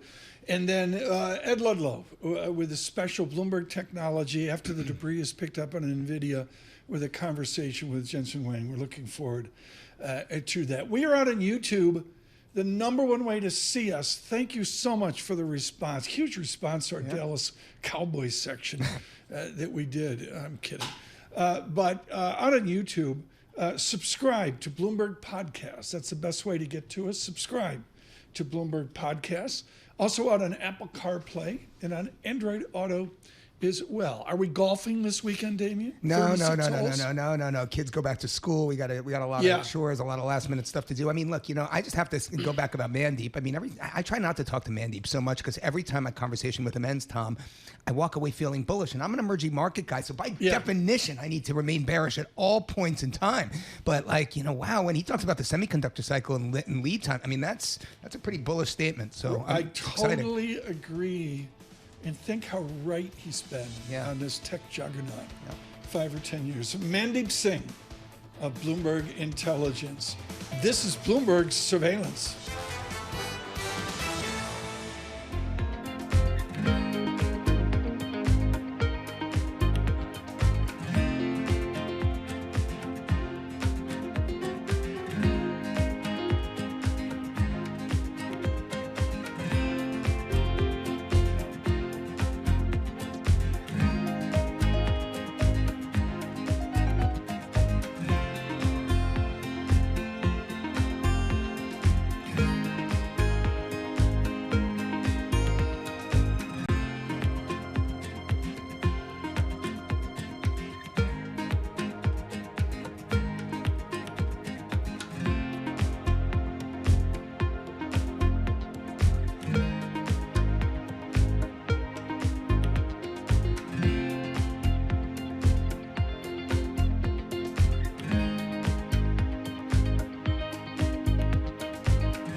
Markets, headlines, and breaking news 24 hours a day on Bloomberg Radio, Bloomberg Television, and the Bloomberg Business app. This is a Bloomberg Business Flash. And I'm John Tucker in the Bloomberg Newsroom with this Bloomberg Business Flash. Stock futures lower, another thin trading day. Nvidia shares most active again ahead of Wednesday's earnings. The company report expected to be the grand finale of the second quarter earnings season. 477 companies have reported in the S&P 500. Of those, 80% delivering positive earnings surprises. And, of course, on the calendar end of the week, the Fed's preferred inflation measure. With some of the individual company news, Eli Lilly now selling vials of its blockbuster weight loss drug Zepbound to patients for as little as $3.99 a month. Patients with a prescription for Zepbound can purchase a month's supply of single-use vials through Lilly's direct-to-consumer site starting today. The Dow futures 57 points lower after yesterday's record close. S&P futures right now down 7 points. The Nasdaq futures down 27. Two-year yield up a basis point, 395. 10-year yield is up 3 basis points. That is at 385. And we check the markets for you all day long right here on Bloomberg Radio. I'm John Tucker, and it's your Bloomberg Business Flash. Damian and Tom. John Tucker, thanks so much. Lots of the short term on what Damian's looking at in emerging markets, but now we take a longer term view. The idea of short term is 3 years. Heaven forbid we look out 36 months actually to where we're doing. And to do this, Damian, we have to go with someone out of Vanderbilt, finance out of Vanderbilt. Oh, really? That's where long term starts. That's exactly Responsible right. view at 3 years at Vanderbilt. Well, Matt Stuckey, Chief Portfolio Manager of Equity at Northwestern Mutual, another Vanderbilt alumnus like myself, talk to us a little bit about what your expectations are for not just Nvidia, but for the global equity market, not just the U.S., the global equity market. I mean, what are your expectations for total returns, over the next 3 years? Oh, thanks for having me. Look, that's a big question right Yeah, there. I would say break it down in a couple pieces. One is we do think that we're later in a business cycle today. And so with that comes maybe a little bit of reservation for where returns might be relative to averages. So less than average is probably how I'd answer that question on a global basis. Maybe the prospects are a little bit brighter where the starting valuations are lower, things like U.S. small caps and big caps. Are we positioned for a bull market? At Northwestern Mutual, you have such a span of what quiet money is doing, not the New York blah, blah, blah, but just, what big money's doing, institutional and frankly retail as well. Is there an exuberance or is there enough of a caution where this could keep going? I think we're a little bit more cautious on the nearer term setup. And what we're doing as a reflection of that is we're slightly underweight relative to our equity benchmarks, our positioning there, a little bit more overweight to high quality fixed income as a result of that view on the near term. Longer term, we understand and respect the relationship between risk and return, and so from our perspective, it's not going to be something that is going to cause us to get overly defensive, giving that view of where we are in the business cycle. When you scale back your long equity exposure, Matt, do you advise your clients to actually sell equities, or are you telling them to hedge their long exposure? I'm just curious because it's two different things, right? Yeah.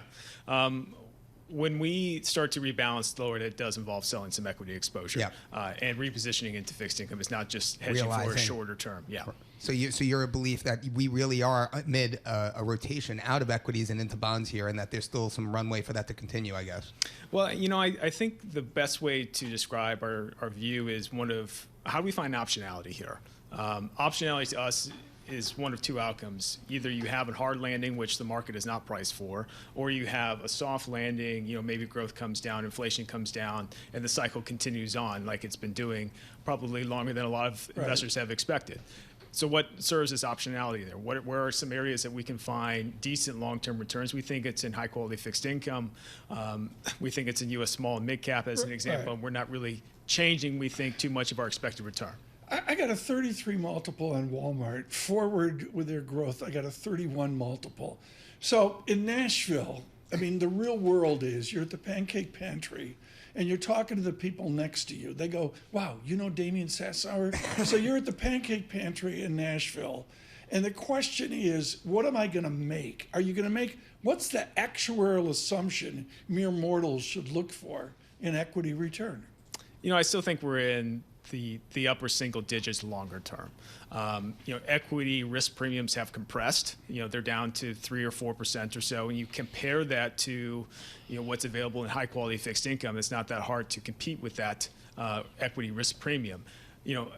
Outside of, and I should have prefaced that saying that that's where U.S. large caps are trading. Right, That's not the case with international equities. That's not the case with U.S. small and U.S. mid caps as an example, which is why we're starting to position a little bit more overweight to those asset classes. So Matt, and by the way, Tom, let's get clear. When Matt's at Vanderbilt University and he's in the Owen School of Business and he's looking for one of those 2 Bloomberg terminals because they need to have a lot more there.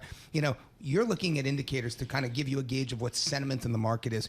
You're an equity manager, but you're talking a lot about fixed income today. Talk to us a little bit about what you're really focused on in this market. What flashpoints, what releases, what data?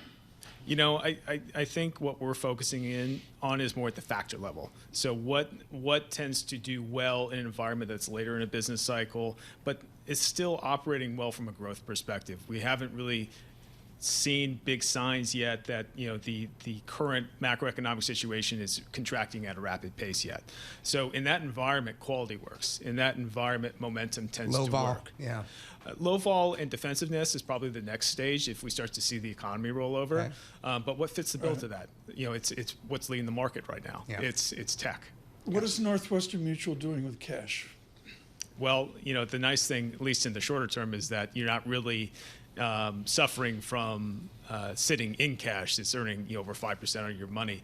But in terms of our time horizon, it is 5+ years on the institutional side of the business. And so finding attractive opportunities to reinvest is a lot of money that was put into the ground 5 years ago. That's the area we're looking at. So you got a 5-year view. What is your 5-year view? Nvidia's in the news, but what is your 5-year view on big tech or the semis that Damian was just talking about 20 minutes ago?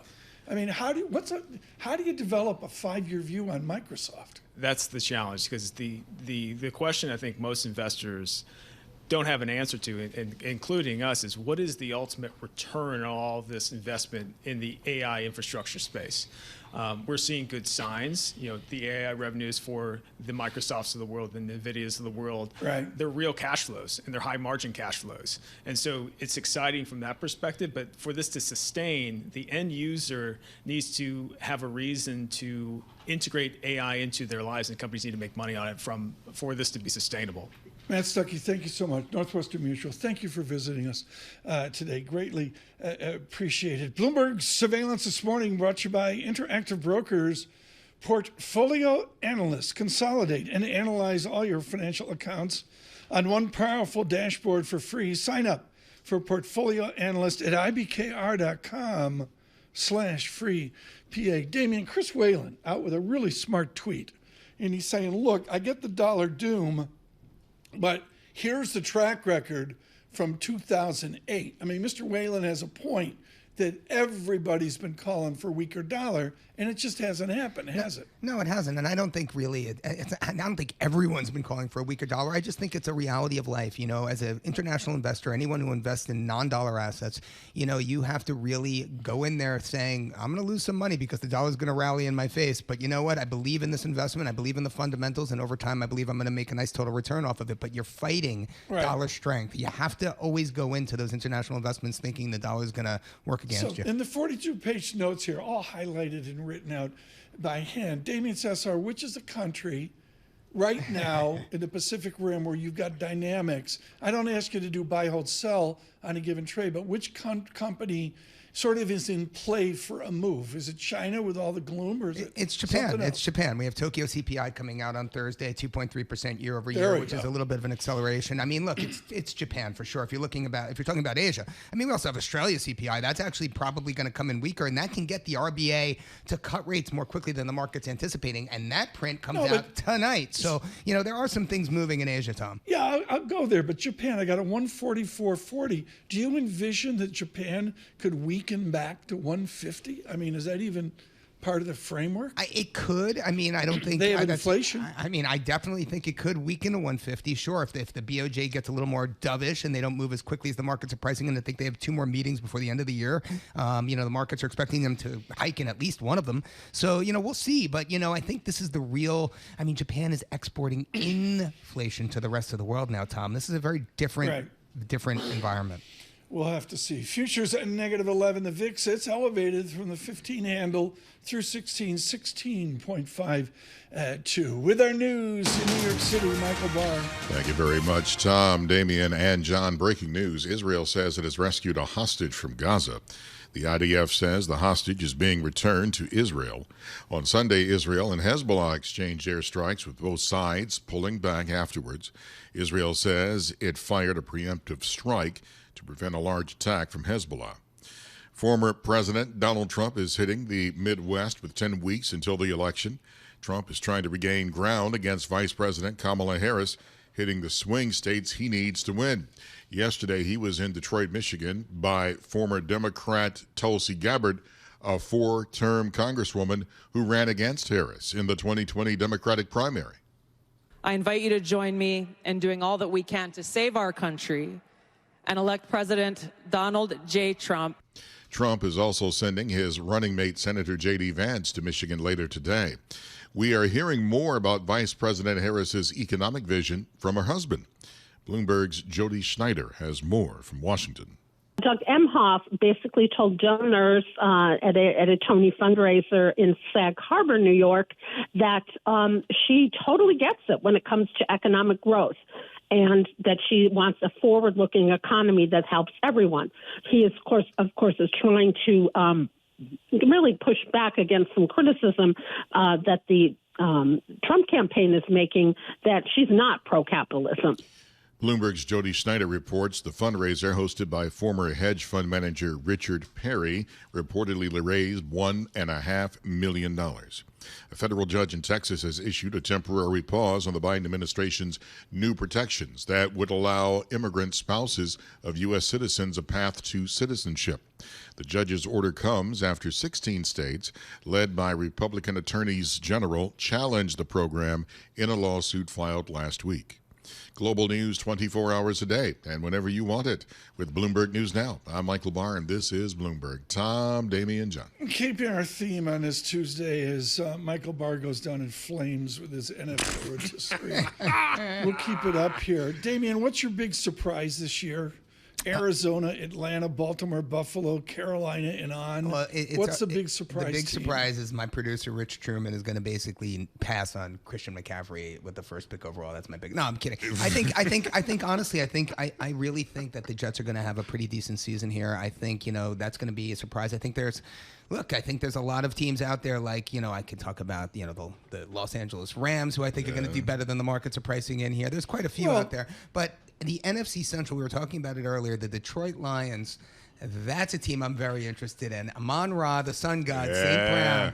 I'm excited to see what's going on there. They've got Jahmyr Gibbs coming off a little bit of a hammy injury. You've got David Montgomery. They are loaded behind Jared Goff this year. Are the Steelers still in the game? They still haven't even decided who's going to be the starting quarterback I think they have, right? No, that's Tomlin. I think Tomlin kind of said it was going to be... well, he was still shaky about it. I mean, it would be interesting. They have 2 quarterbacks, Tom. They have Fields and what's his face? The old Seahawks quarterback. Remind me. How many games? How many games? Russell Wilson, that's who it is, exactly. And so, we haven't decided who's going to be the quarterback there, but they have a tough defense. They've got a great run game, a strong offensive line. The Steelers are going to be in it. How many games? Is it 18 games now? Well, 17 games, but it's over 18 weeks. That's right. There's a bye week. Yeah. I think they're going to end another one eventually, especially after this preseason. Can their bodies take it? That's what I don't get. I used to be one of those people, let's have as many. No, they can't. I mean, that's punishment. You go to an 18-game season. Yeah. Well, now what's really interesting is they changed the kickoff rules. I don't know if you've seen this, Tom. So it's going to be very interesting, and there's a whole new strategy on how you handle kickoffs. You're going to have 2 guys back there now. Apparently, it's going to make the game a lot more exciting. Okay. So we'll see. We got to go. We'll cover that here in the next hour. The kickoff rules. John Tucker's going, what are we doing? It's Bloomberg Surveillance.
Markets, headlines, and breaking news 24 hours a day on Bloomberg Radio, Bloomberg Television, and the Bloomberg Business app. This is a Bloomberg Business Flash.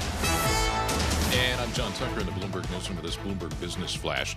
Investors in a bit of a wait-and-see mode ahead of earnings tomorrow. Most active pre-market, Nvidia, the second biggest weighting in the S&P 500. It is susceptible to big swings that could reverberate widely. Among individual stocks pre-market, also Paramount Global falling after a bidding contest with a CBS parent. That ended. Hershey dropping after Citigroup cut its recommendation on the stock to sell from neutral. And JD.com depository receipts climbing. The Chinese online retailer announcing a $5 billion share buyback. The Dow futures right now 84 points lower. The S&P futures down 13 points. NASDAQ futures down 55 points. The two-year yield 1 basis point higher, 3.95. The 10-year yield up close to 5 basis points. That is at 3.86.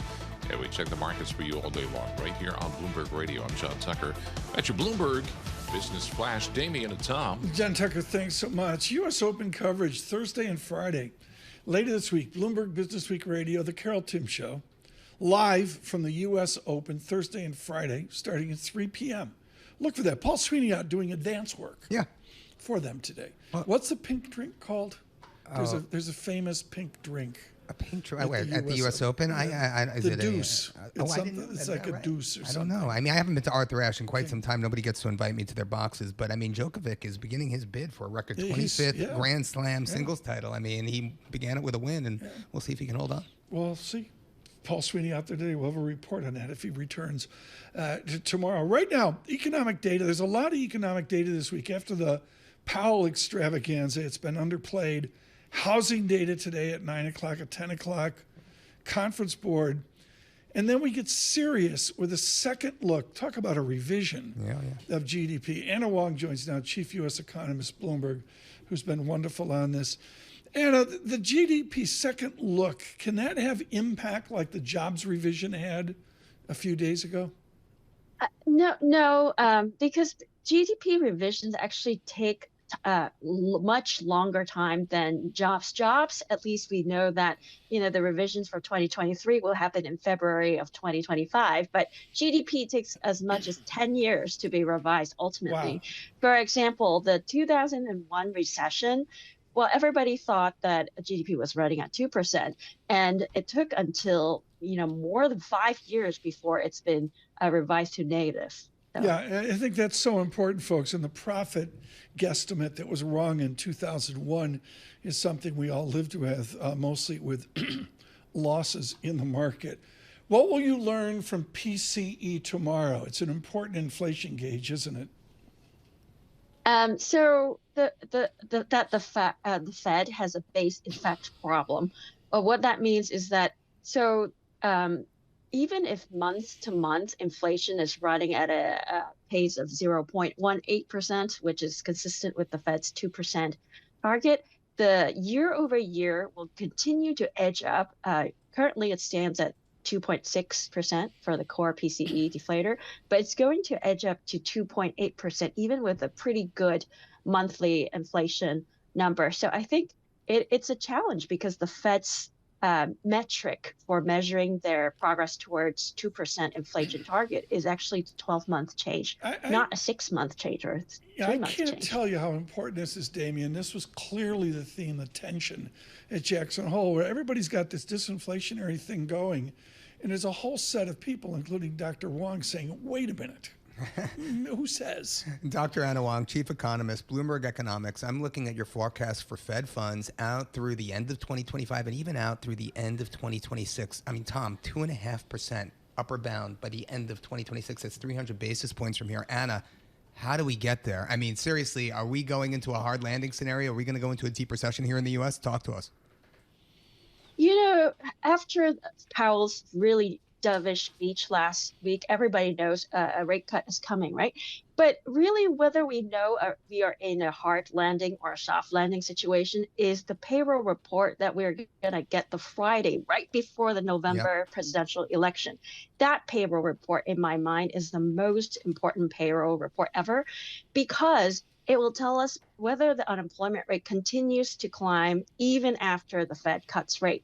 And historically, since 1950s, if we're in a soft landing situation, then the unemployment rate should peak in the month that the Fed cuts, which means that in that November payroll report that we'll get, we should be seeing unemployment rate go down. But if in that payroll report we see that the unemployment rate continued to climb, I think it's a pretty good signal that we are actually in a hard landing. And I'm just curious. I mean, look, let's tear up the script. I mean, that release of the 800,000, the way that revision was released by the BLS, I mean, unbelievable, right? I mean, how frustrated are you with the way, you know, the data is coming through and the limitations of that data? I mean, a revision downward of 800,000 jobs, Anna. I mean, like, how difficult does that make your day job?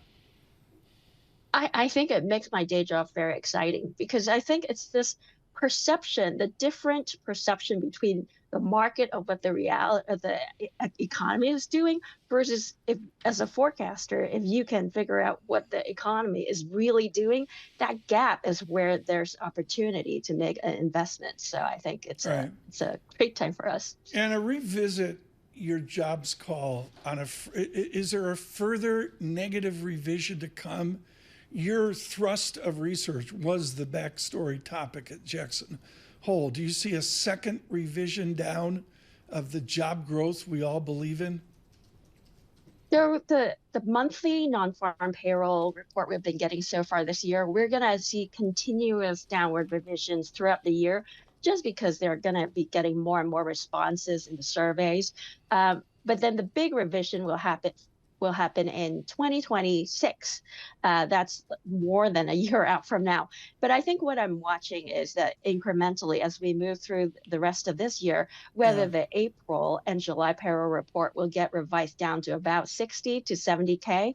Because if that's the number, then consider what the net birth and death model will do. It will be zero or actually negative, in fact. Anna Wong, thank you so much. Our chief U.S. economist into a busy 2-3 days here of economic data with that key PCE inflation data tomorrow. Damian, all of you reading the state of China. Yes. I get there's almost an opaqueness to it. I can't make it out. What do you see China? Do they have any sense of chance of recovery? We see some earnings from some of their bigger real estate, like Coley, et cetera, coming out this week, and it's just been dismal. People got pounded. It's been dismal, and it's not getting any better. And look, I mean, I'm not one to speculate on what it's going to take to turn that economy around, but it's not turning around. And I think the real risk is, with all the changes under President Xi, foreign investors have just been turned off to the country as a destination to place their money. I mean, the uncertainty there. So I think it's a real issue, and I think it's an issue that's going to weigh on the economy for a period of time, Tom. And so, look, if you're looking for dollar yuan, Stephen Jen's right. We may very well see, a short-term, kind of decrease in dollar yuan. But I think it's really going to stay in this range, and I think it becomes a funding currency du jour. I think that the yuan can fund risk in other markets, Tom. That's what I believe. Damian Sassower with us. Good to have him here on EM. We don't talk enough about it. And, of course, this frontier. Is Russia an EM or a frontier? Uninvestable, though, yeah. Or is it a developed economy that's uninvestable? It's not developed. It's still considered an emerging market economy for sure, but it's a pariah. You can't invest there. You can't move money into and out of there. You can't crystallize, kind of gains or whatever. So, Russia's really off the grid, and certainly it's been eliminated from a lot of the fixed income and equity indices that I follow, so I'm not really, as close to it as I used to be. Let me lay out the data check here, the complete view here of equities, bonds, currencies, commodities. The VIX 16.59 shows a tension of the last 2 days, perhaps into tomorrow's Nvidia call, certainly the hallmark of the week. Futures at -15, Dow futures -98 levels. 56.21 on futures, 41.239. Dow with an all-time high yesterday. John Tucker pointing that out to me when I walked in this morning. NASDAQ 100, 19,500. Boy, a 20,000 NASDAQ would be something. We're not there yet. Bitcoin, 62,000 as well. What are we featuring today? We're featuring the women of Nashville in honor of Vanderbilt University. We had lots of Vanderbilt guests. Matreka Bard, the best Jolene ever. Please don't take him just because you can. Your beauty is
This is Bloomberg Surveillance with Tom Keene and Paul Sweeney. We're addicted to the parlor game, the Fed, the monetary ballet. Where do you see opportunities in the fixed income space here in 24? With Lisa Mateo on markets. AI affecting demand for cloud computing. And Michael Barr with news. Another legal setback for Donald Trump, this time across the pond. The best in economics, finance, investment, and international relations. This is Bloomberg Surveillance on Bloomberg Radio.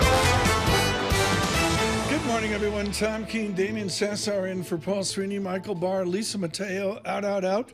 Well-deserved. John Tucker in. We'll get to him in a moment with a Bloomberg Business Flash. In this half hour, Edward Yardeni will join us from Yardeni Research. I can't say enough about the value of a subscription to Mr. Yardeni's brief comments daily with some nice overviews, including a library of charts that go back, Damian Sassower, to C.J. Lawrence. That's the way Ed Yardeni rolls. No, I mean, I used to read Ed. I mean, I'm going back now 15, 20 years. It was Cross-Border Capital. It was Ed Yardeni. I mean, back when he was at Deutsche Bank. I mean, I am an advocate. I mean, it's all there is to it. And, of course, he's been dead on with this huge bull market. I mean, this just out moments ago. We got to go to this. We'll interrupt this quickly for Ed.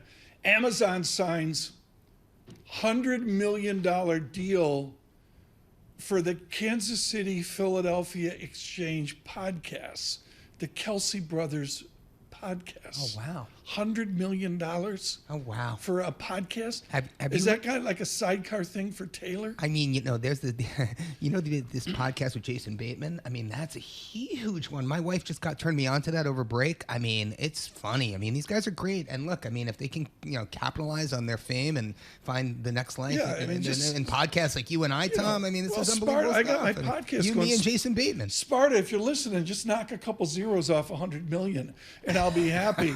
From the Interactive Broker Studios, our Bloomberg Business Flash, John Tucker. All right, futures right now indicate a lower open. The stakes pretty high for equity markets with Nvidia earnings Wednesday after the close. That chipmaker piling on market cap faster than any other company in history. Most active in the pre-market, down close to 1%. Paramount Global shares also among the most active, down close to 5%. The bidding war over as Edgar Bronfman Jr. drops out. And data real quick, S&P CoreLogic, the Case-Shiller 20-City Index, up 6.5%. The estimate was for 6.1%. That's on a year-over-year basis. Dow futures down 116. S&P futures down 17. The NASDAQ futures 74 points lower. We check the markets all day long right here on Bloomberg. I'm John Tucker. Tom, Damian. Thank you so much. And now Ed Yardeni joins us, Yardeni Research. Ed, you have a lonely call. If you go out not 18 months, but 17 months, 16 months, who's counting? You have an interpolated extrapolation of the SPX to Dow 50,106, which is up 21.5% out 16 months. How lonely do you feel? How lonely is your bullishness on America and our stock market? Well, I don't feel that lonely. I think there's certainly more people that are optimistic about the outlook for the economy than there were back in 2022 and early 2022.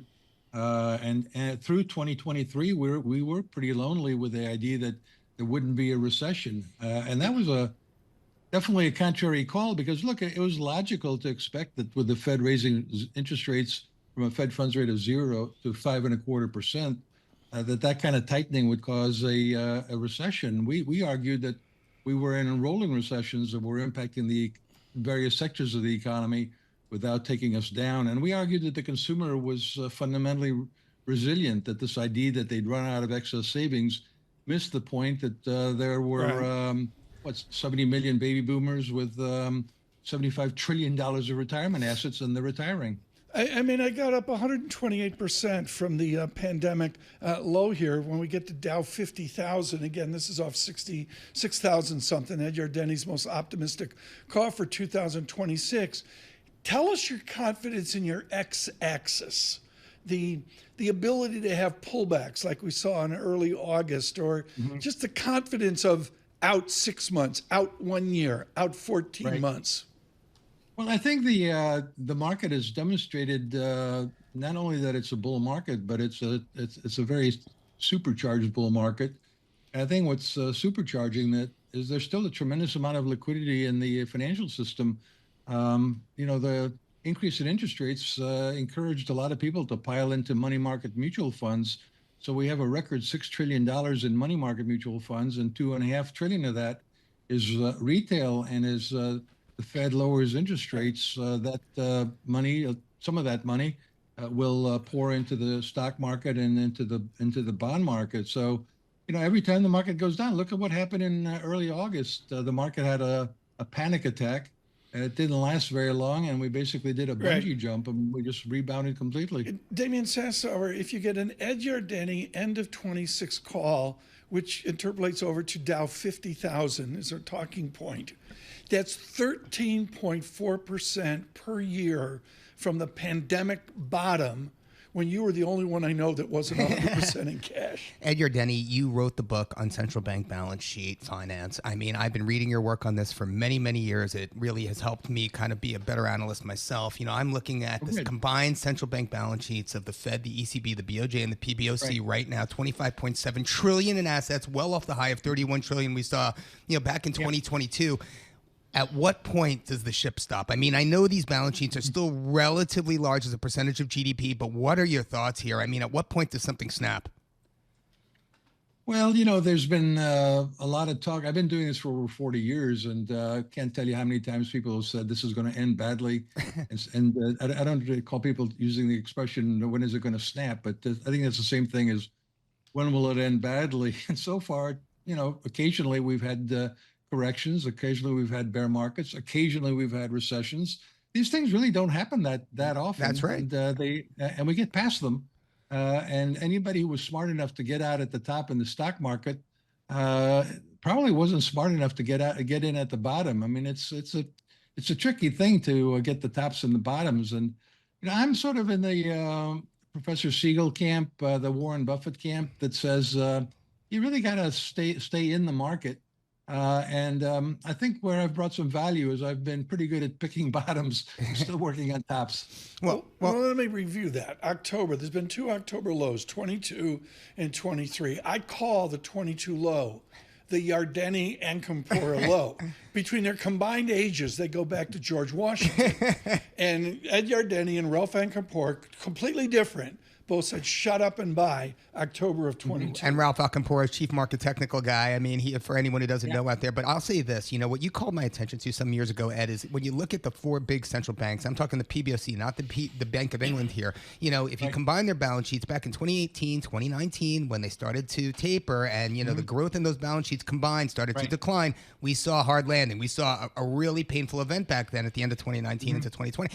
Now we've been seeing the same thing, but it's been going on since the middle of 2022. I mean, so nothing is broken this time, to your point. But, how much further can we go on with the global money supply contracting at this pace? Well, I think when you look at the central banks, and I'm looking at the Fed, the Bank of Japan, the ECB, as the 3 main central banks that I combine the assets of, the pessimists during the bull market that came after the great financial crisis, the pessimists were showing a chart of the combined assets of the central banks versus the S&P 500 and said, oh, look, the only thing that's really driving this bull market is all this liquidity. And, a couple of years ago, they started to retrench on their quantitative easing. Some of them they've been doing quantitative tightening. And yet here we are at a record high in the equal weighted S&P 500. And we're almost at a record high in the S&P 500. Right. So there's a lot going on here. It's not all about central banks. It's also about people working hard in companies and generating earnings, and earnings driving the market higher. Tossing a bit of dollar weakness, too. Yardeni to Dow 50,000, end of 26 off the Lehman low, up 593%, 11.5% per year on the Dow Jones Industrial Average. Ed Yardeni, I got a really difficult question here, and I got very strong feelings about this. Damian mentions the fossilness of Ed Yardeni. It used to be Robert Stovall on the floor of the New York Stock Exchange There was Remember. a girl named Maria who was the money honey that invented the clothes. I mean, Maria single-handedly. Good morning to Maria. I don't know where she is. She takes the Robert and Sam, are they related? Robert? Yeah, Sam is Robert's son. Really? But Maria Okay. takes the whole month of August off. She's that huge. But anyways, Maria's out there doing her thing. Ed Yardeni's on Wall Street Week with Lou Rukeyser, and that was your total financial coverage. You read Barron's that was every it. Saturday morning. You sat there Right. and read Abelson. Barron's, and what is Mario Gabelli doing? Ed Yardeni, how do we remain bullish in the financial media, modern social media frenzy of 2024?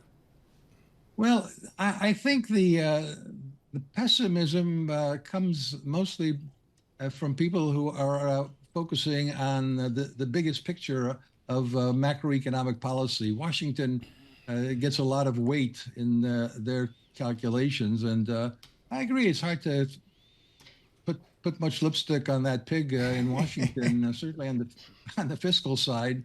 And on the monetary side, I think they've done it pretty well so far, but I am kind of critical of the Fed turning too dovish on Friday when Powell gave his speech at Jackson Hole. But I think what the pessimism misses is the strength of and resilience of the U.S. economy. It's the most powerful economy in the world. It's highly diversified. Nobody does technology better than we do. Maybe the Chinese are second, but many of their technologies, they basically ripped off from us. But clearly, we're in the forefront of technology. In the industrial sector, we're getting better and better now that we're doing onshoring. The financial sector is amazing. Nobody's got consumers like we do. You know, when our consumers are happy, they spend. When they're depressed, they spend even more. And so I think real GDP is at an all-time record high. Real consumption per household is at an all-time record high. All this talk about only a few people prospering, it can't work. An economy can't work when only a few people prosper, and you can't have record real GDP without a lot of people prospering, and that's what we're seeing. We're going to come back with Ed Yardeni. A treat to have him for the entire half hour. We've extended this conversation today with Mr. Yardeni here. Again, his call reaffirmed off of Jackson Hole. We'll talk about Chairman Powell's important speech here with Mr.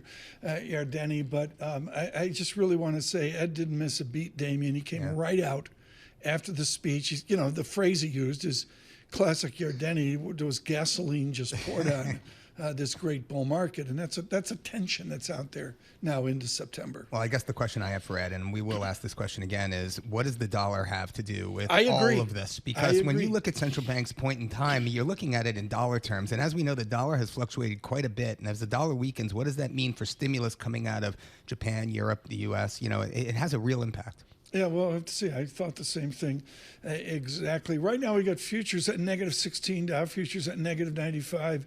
The VIX, to frame that 16, came in nicely yesterday. Some optimism with a 15 handle.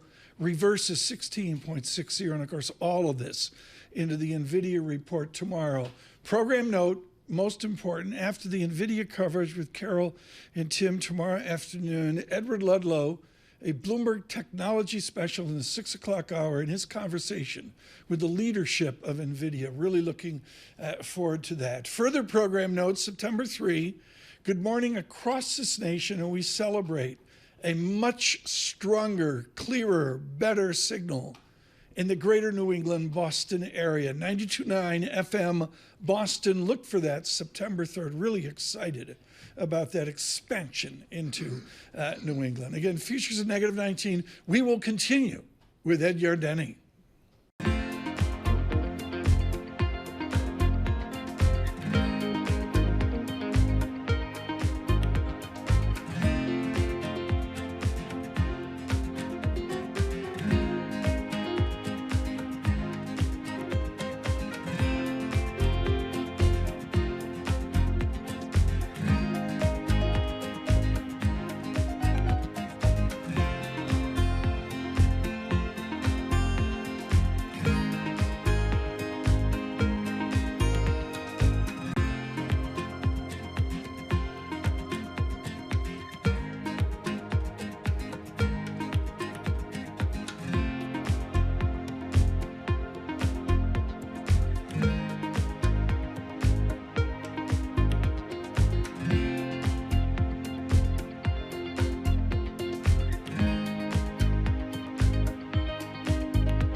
Markets, headlines, and breaking news 24 hours a day on Bloomberg Radio, Bloomberg Television, and the Bloomberg Business app. This is a Bloomberg Business Flash. And I'm John Tucker, the Bloomberg Newsroom, with this Bloomberg Business Flash. Markets looking ahead to Nvidia's results after Wednesday's close. Ahead of that, futures trending lower. Nvidia most active in the pre-market, down just about 1%. Data, home price gains in the U.S. slowing in June. The national measure of prices rising 5.4% from a year ago. This according to S&P CoreLogic Case-Shiller. That compares with a 5.9% annual increase in May. It's a deal worth over $100 million. NFL stars and brothers Travis and Jason Kelce signing a 3-year deal with Amazon's Wondery for their podcast. Shares of Amazon.com right now down about 0.6%. The Dow futures 75 points lower. S&P E-mini futures down 17. And the Nasdaq futures down 91 points. We check the markets for you all day long right here on Bloomberg Radio. I'm John Tucker, and that's your Bloomberg Business Flash. Damian, Tom. Thanks so much, John Tucker. We're so advantaged to have Ed Yardeni with us for this half-hour extended comments with Mr. Yardeni, his optimism on the American economic, finance, and investment experiment. Ed Yardeni, Damian Sassower is all fired up for some global dollar questions. Let me get this in here before Damian takes off. To me, Ed, I rarely do this, folks, but in my optimism of the American experiment, to me, it is productivity. Productivity is a 3-ratio function, keeping it simplistically. I've got capital dynamics, labor dynamics, and Mr. Solo's total factor productivity. All of this work is off Chad Jones. Now I think out at Stanford.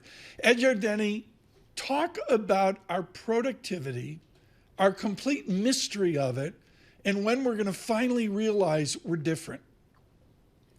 Well, I think the data is showing that productivity had a great rebound in terms of the growth rate. It was 2.9% on a year-over-year basis last year. And the trend average has been around 2.1%. I think we're heading towards 3.5% to 4.5% by the end of the decade. And I think that's what's driving my roaring 2020 scenario. It's my base case. It's not the only scenario that could unfold, but I give it a 60% probability. And I think, again, what pessimists tend to ignore and miss is that technology solves a lot of our problems. And our biggest problem right now on a global basis is a shortage of relatively young workers. We've seen kind of geriatric demographic profiles around the world as fertility rates have gone down and people have aged. And that labor shortage, particularly skilled young workers, is forcing companies to augment the productivity of workers with technology. And we've really never had so much technology available that's so powerful that as we do today. And by the way, that the technology we have is no longer just about brawn, about making things faster, carrying them faster. It's increasingly about the brain. The brain technologies, the ones that make us smarter, are really taking off here. So I think when you put it all together, I'm looking for a productivity growth boom this decade, the roaring 2020s decade. And I think it's already started. And I think it actually started in 2015 when productivity growth was 0.5% on a 20-quarter annualized trailing basis. And now we're already at almost 2%. Right. Ed, I have to ask you this. I mean, I consider both of us to be card counters. We focus on central bank balance sheets. We focus on money supply. These are key inputs for our analysis, for a view of the market. But there's a huge gray market out there. There's shadow banks. There's offshore money. There's crypto. There's China, North Korea, Russia, India. How do you account for that when you're trying to, count cards and bean count the world and money and liquidity? I mean, how do you look at that? Mm-hmm. Well, again, I think we've all learned there's a lot of moving parts in inflation. There's a lot of moving parts in forecasting the economy, the consumer, and so on. So it's really one of the moving parts. I certainly try as much as I can not to ignore the global perspective when I try to forecast what's going on in the U.S. As a matter of fact, one of the reasons we predicted that there would be no recession in the U.S. And that inflation would still come down is we saw what everybody else was saying, but wasn't connecting the dots.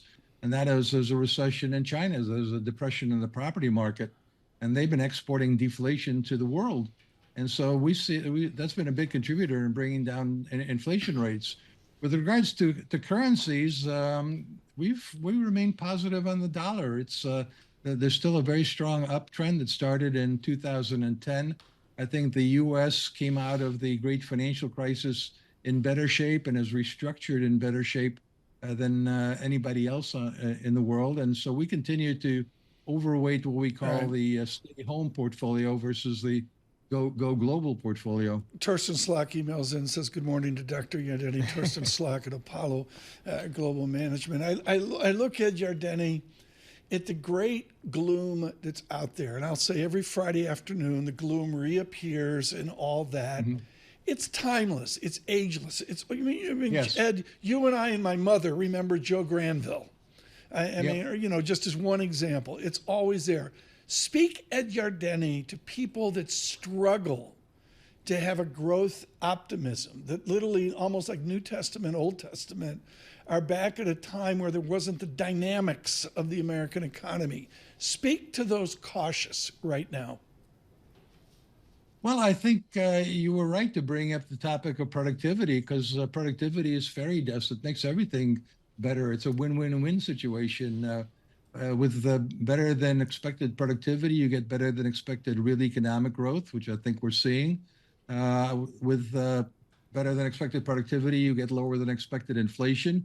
I mean, it's still not widely recognized that the reason inflation has come down so dramatically and so sharply is because unit labor cost inflation is down to 0.5% on a year-over-year basis, and that's the underlying inflation rate. And that's because productivity has really made a tremendous comeback. Productivity allows wages to rise faster than prices, which has been actually occurring for over a year now, to the benefit mostly of lower wage workers, believe it or not. And then finally, better productivity is great for corporate profit margins, which we think is going to go to a new record high in 2025 and beyond. So you put it all together, and I think the key is to look at technology-led productivity growth boom, which I think has already started and will continue.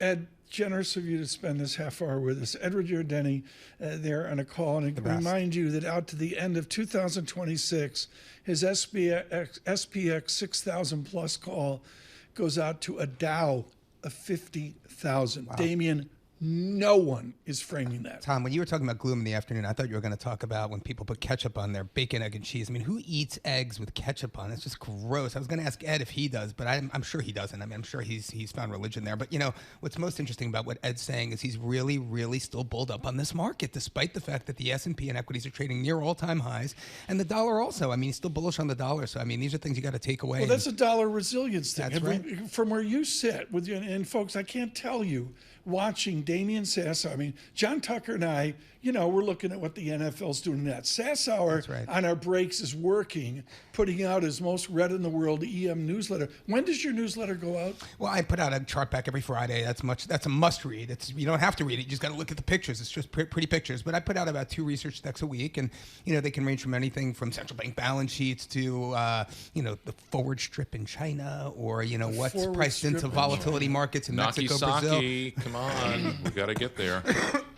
Thanks, John, for that. You're going to kill me over here. But yeah, no, I mean, look, for readers of my research, you go to BIEMFI on the terminal, and you can read all your emerging market fixed income research. Could you say that again, please? BIEMFI. There you are. On the Bloomberg terminal. On the Bloomberg terminal. Is the way you get to Damian Sassower's brilliance as well. Program note again, Tim Carroll, starting Thursday out at the U.S. Open. Always looking forward to that. We say good morning to Mr. Sweeney. He's heading out to the Open right now. It's great. I love Rebecca Patterson. Did just you walked see that? by. She waved at us. She just ignored me. Unbelievable. We got the Patterson wave. It's great. I love Bloomberg. There's it's all great these people walking around. Rebecca Patterson there talking of dollar resilience, no doubt. Futures deteriorate slightly. -17. Critty Gupta is saying it's listless volume. Listless, smartless. Jason Bateman, Sean Hayes, and Will Arnett. Stay with us from New York City on YouTube. Subscribe to Bloomberg Podcasts. Bloomberg Surveillance.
Markets, headlines, and breaking news 24 hours a day on Bloomberg Radio, Bloomberg Television, and the Bloomberg Business app. This is a Bloomberg Business Flash.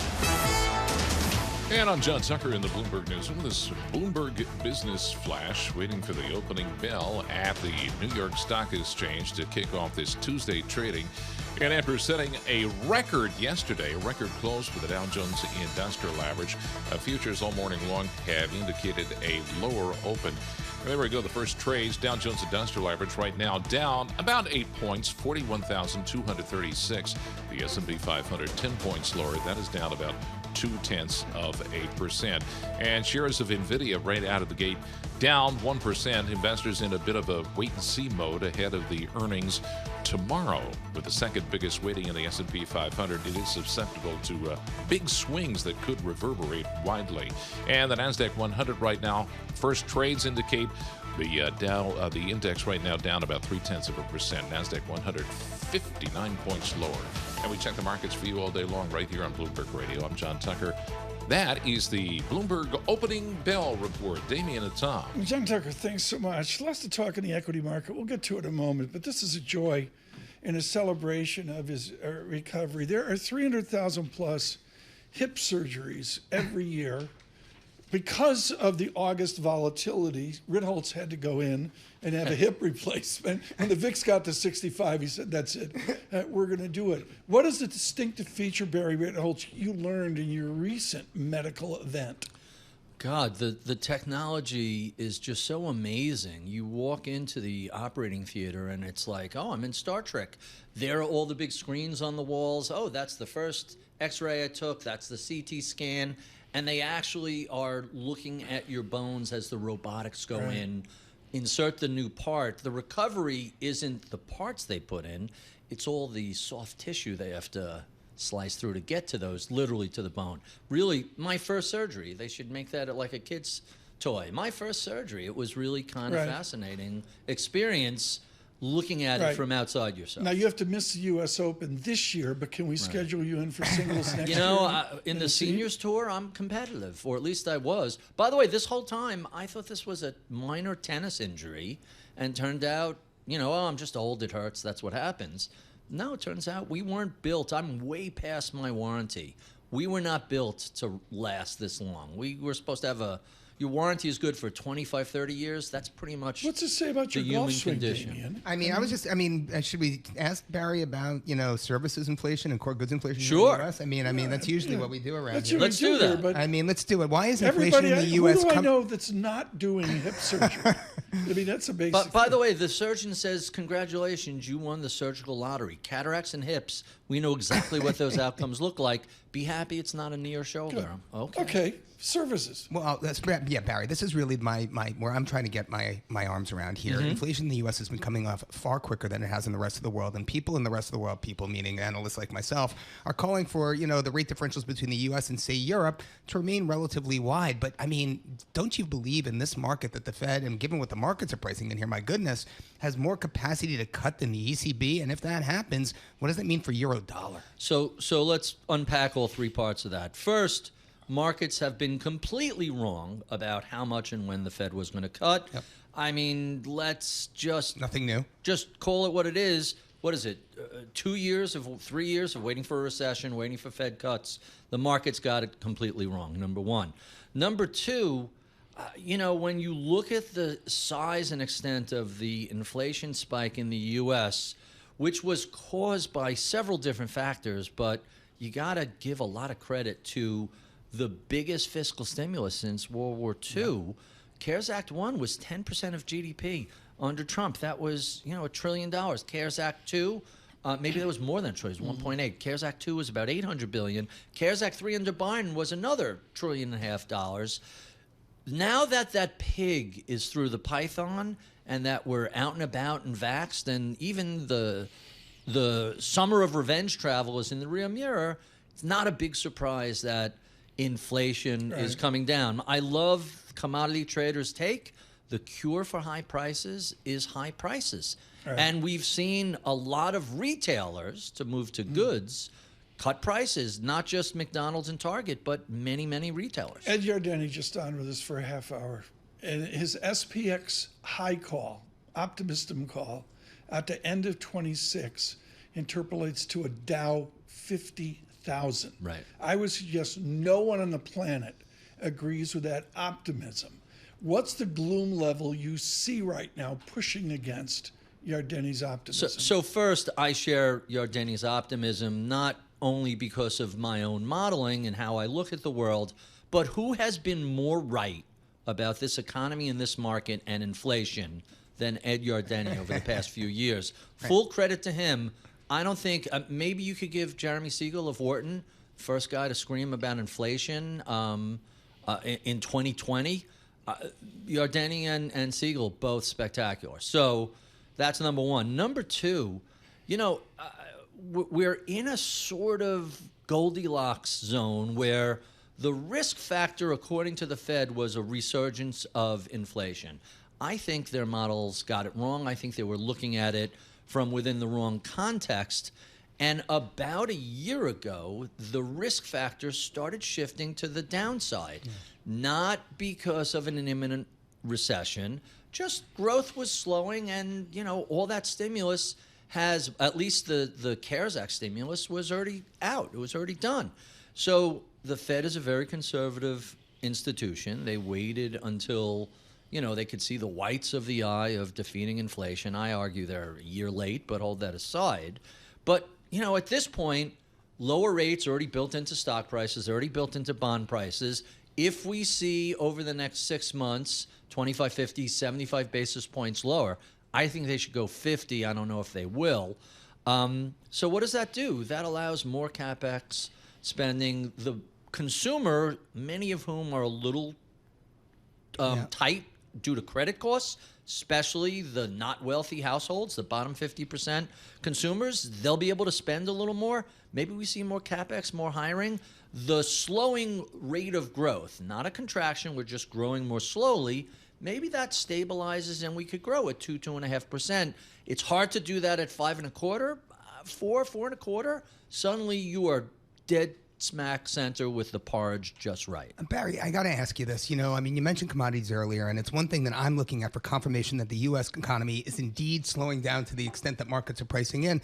I'm not seeing it. I'm curious to hear your thoughts. You look at the Bloomberg Commodity Index down 1.5% year to date. You look at energy down 4.5% year to date, but industrials are up, over 3%. Precious is killing it this year. Are you looking at commodities at all? Is there any reason to look at commodities? I look at them. I think you right. There's falling a input there. Prices. Those are part of the reasons why goods inflation is coming down. Number one, but you have to be able to hold multiple ideas that sometimes conflict in your head at the same time. We can see the restatement of hiring and see how, hey, maybe job creation was a little softer than we've expected this whole time. At the same time, we see corporate profits at record highs. Tell me what on earth is more bullish than all-time highs in the stock market? People love to point to the last all-time high, like March 2000 or October 08. October 07. But other than that, the previous number of years, all-time highs are just incredibly bullish. And combine that with the Goldilocks scenario, falling rates, and record profits, I think you have to be trapped in your own perma-bear bubble to not embrace what we're seeing here. You have a distinctive feature that you actually handle money for people. What's the level of exuberance you see out there? I don't detect bull market stupidity out there. Am I wrong?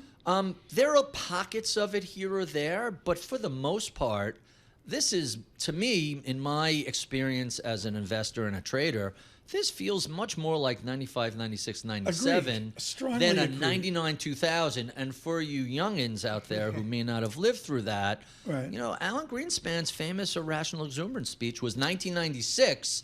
If you sold on that, you missed one of the greatest rallies of all time until the 2010s, which was also spectacular. Do you need to use my walker to get out of here? No, I'm pretty mobile. Other than the first few steps, I'm out and about. Because Bar and I, our walkers, we line them up over here, folks, right over here behind John Tucker. This looks like a retirement community over here. You have a what you really need is a rascal to get around. Over 50 only in this room. Good. Barry Ritholtz, thank you so much. Get up out of this seat so Michael Barr Stair can sit down. climber. Barry Ritholtz getting it done, and we wish him the best of strong recovery. Think U.S. Open in 2025 for Senior Open. Whoa, there it is. Oh, he's down. Whoa. Okay. The walker hit the side over here. Rich, it's chaos here. He actually knocked down the entire wall. It's chaos here. I didn't think that was possible. He came in with a golf cart. Wow. That's okay. That's coming out of your fee. You know? Michael Barr, sit down and are you Michael, okay? let's talk about the Detroit Lions, okay. Michael. Are you okay? Oh, he's sweating. Oh, man. We welcome all of you on Bloomberg 1130, 99.1 in Washington, on September 3rd, 92.9 in Boston, and of course on YouTube. You just observed Barry Ritholtz taking out the wall behind John Tucker. We'll have one of our. Thank God our interns caught that. Thank God. She's great. Unbelievable. She's from Bryn Mawr. Where are we? Thank you, Cy, for that. Futures at we're open. The Dow, -55, SPX, -21. He's whole and in one piece with our news in New York City and Michael Barr. I'll dry off here. It's all good. The Israeli military says it has rescued one of the hostages abducted in Hamas's October 7th attack, which ignited the ongoing war in Gaza. Today, the military said that 52-year-old Quaid Farhan al-Qadi was rescued in a complex operation in the southern Gaza Strip. Hamas-led militants abducted about 250 people. The chief of Ukraine's army says the country's troops control nearly 500 square miles of Russia's Kursk region. He said today that Ukraine has captured 594 Russian prisoners in its operation that began August 6th and caught Russia by surprise. A U.S. appeals court is being asked to reinstate the classified documents case against former President Trump. Bloomberg's Nancy Lyons with the latest. Special counsel Jack Smith is appealing a Florida judge's decision to toss out the criminal case, charging the former president with mishandling classified documents. Judge Aileen Cannon dismissed the case last month, saying the appointment of Smith as special counsel was unconstitutional. Smith, in his appeal to the 11th U.S. Circuit Court of Appeals, says Cannon's decision is at odds with long-standing appointment practices in the Department of Justice as well as across the government. Donald Trump's team is due to respond to the government's brief in a month. Then the government will have another 3 weeks to reply. In Washington, Nancy Lyons, Bloomberg Radio. A federal judge in Texas has temporarily blocked the Biden administration's immigration plan that would give undocumented migrants married to U.S. citizens a path to citizenship. It would have allowed spouses without legal status permission to stay in the U.S. to create a path to citizenship. Texas Attorney General Ken Paxton, representing a coalition of 16 Republican states, argued its rewards for illegal immigration went too far. Rice University political scientist Mark Jones. The Biden administration's approach effectively provides a blanket parole in place for between 500,000 if you believe the Biden administration and 1.3 million if you believe Paxton. Rice University political scientist Mark Jones. Global news 24 hours a day whenever you want it with Bloomberg News Now. I'm Michael Barr. This is Bloomberg. Tom, Damian, John. One day I'm at Lake Como with Francine Lacroix. The wind's blowing. In a bar, a light bar over the tent we're under, comes crashing down on her head. Francine, like Michael Barr, didn't miss a beat. She got hit in the head by a heavy metal bar from a light stand. Oh, my God. And like 12 seconds later, she's asking a question about my favorite. European GDP. She's such a pro. Or that. What'd you learn from Ed Yardeni today, Damian? I mean, look, he is the consummate bean counter. And, you know, for guys like me, I mean, you have to really, and he's been right. I mean, you know, listen to Barry Ritholtz. He's been right since 2001. So you got to take what he's saying as almost writ here. And he's still bulled up. And, I mean, bullish dollar, too. I'm going to go back to the heart of the matter. Torsten Slok, thank you so much for your note this morning. This strange word that Damian Sassower knows, seigniorage. Seigniorage. I call it seigniorage. The answer is the U.S. is different. We'll talk about that. Bloomberg Surveillance.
Markets, headlines, and breaking news 24 hours a day on Bloomberg Radio, Bloomberg Television, and the Bloomberg Business app. This is a Bloomberg Business Flash.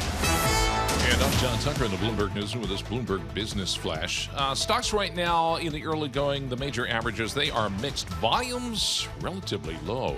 You have 6 of the 11 major industry groups in the S&P 500 down. The biggest drag coming from consumer technology and information technology, and that's home to Nvidia.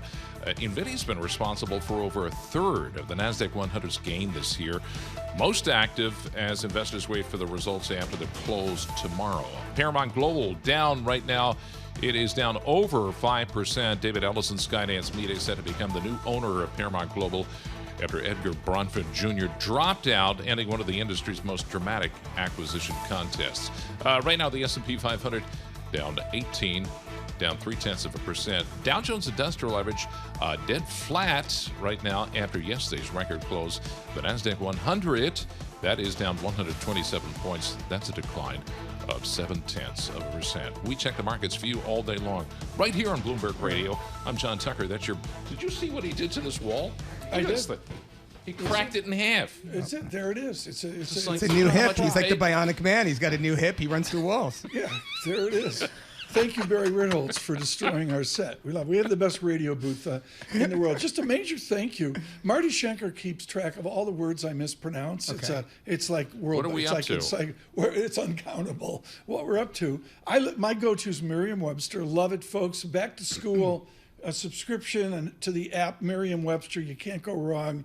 And Damian, you're 100% right. There's no second pronunciation for Sceneridge. Sceneridge. There's one pronunciation. Is it the Damian Sceneridge? Yeah, no. Sceneridge. Well, do we know what that is? It's the difference between the face value of the money and the cost to produce it, right? So when you think of coins, right? Like we used to think of a penny. A penny it costs more to produce a penny, to mint a penny, than the copper or whatever the penny's made of. That kind of thing. The only one I know in the company that pronounces Sceneridge correctly, like Damian Sassower, is Will Kennedy, joining us now from Queen Victoria Street. Will Kennedy, executive editor for everything known to commodities in energy. Will, what price per barrel Brent does Saudi Arabia want? I've lost track of that. I think it's an excellent question. They probably want it to be higher than it is today, but I think that they are going to have to think quite strategically over the coming months and into next year about how they get it there, because they have challenges in managing the market right now. And they have some decisions to make about how they want to do that. We're in a transition period right now, and you've seen this from some of the coverage from us and elsewhere. We've had a tight summer in the oil markets. Things have been thin on the ground, lots of good demand from people driving and flying, but people see it changing, and especially next year as we get into 2025, there's increasing concern that the market will be oversupplied. That's partly down to OPEC putting more oil into the market, but it's also down to indifferent demand in some parts of the world and strong supply from elsewhere. So how Saudi Arabia responds to that, well, that's going to be the most important question during the rest of this year. Well, I haven't been to Tripoli in quite some time, but you got to help me out here. Why are we so concerned about Libya again? What is going on the ground, and what's the impact on oil prices? Well, Libya has been relatively stable in the last few years. We're getting about 1 million barrels a day out of Libya. The politics remain complicated, but everyone had found a working solution to keep the oil going, despite the tensions between the government in Tripoli and the powers in the eastern part of the country in Benghazi. Now, that seems to be falling down. The tensions seem to be rising. And in the east, they control most of the oil export terminals. So they are using oil as leverage in their battle with the central government in Tripoli, and it is clearly having an impact on markets. For all that I said that people are worried about oversupply over the last few days, clearly that threat to what is more than 1 million barrels a day of supply has rattled traders, and we saw a jump up. So I think it's a reminder that despite the overall balances looking a little looser than they have been, that the market also is at the mercy to geopolitical events across the Middle East. and those haven't gone away. Well, Will, I mean, just today, Goldman Sachs sees Brent averaging $77 a barrel in 2025. Citigroup seeing, basically risks to their outlook and seeing a lower price for oil. But, I want to shift to gas here. I want to shift to Russia. I want to shift to the Arctic LNG 2, right? Russia's new gas terminal. It started production, I believe. What is the impact on gas? What is the impact on gas markets globally from that? There's been word that, there are, tankers that are, offloading and then, doing all sorts of stuff in the Mediterranean Sea, and talk to us a little bit about what, if any, impact that's going to have on energy prices going forward. Well, global gas markets remain fairly tight. There's plenty of demand for LNG, and going into the winter, I think the European winter, there's some concern that we may have some tightness. There are a couple of immediate reasons why that's taken place. Egypt, which is often expected to is a sort of swing, sometimes it imports, sometimes it exports. It looks like it's going to keep importing. That's surprised some traders and that's tightened the market. And Brazil has also drawn a lot of imports because it has weak hydropower. So you've got those two things in the shorter term. Long story short, there's still demand for Russian gas. So it's finding its way to market, especially through LNG. We've continued to see LNG go to Europe. And these shenanigans that you mentioned are evidence that people are finding ways to get that gas into the global market because the global market wants that gas. Will, this is tangential to the remit in London, but I'm sorry, from sea to shining sea, it matters. Corn is cratering. It's under $4 a bushel. I don't know if that translates in London, but do we have a gloom within our soft study at Bloomberg News that corn could depress back under $3 a bushel down to $2? How fragile is corn and wheat in a boom year, a bumper crop year in America? I think this is a trend globally that probably requires a little bit more attention.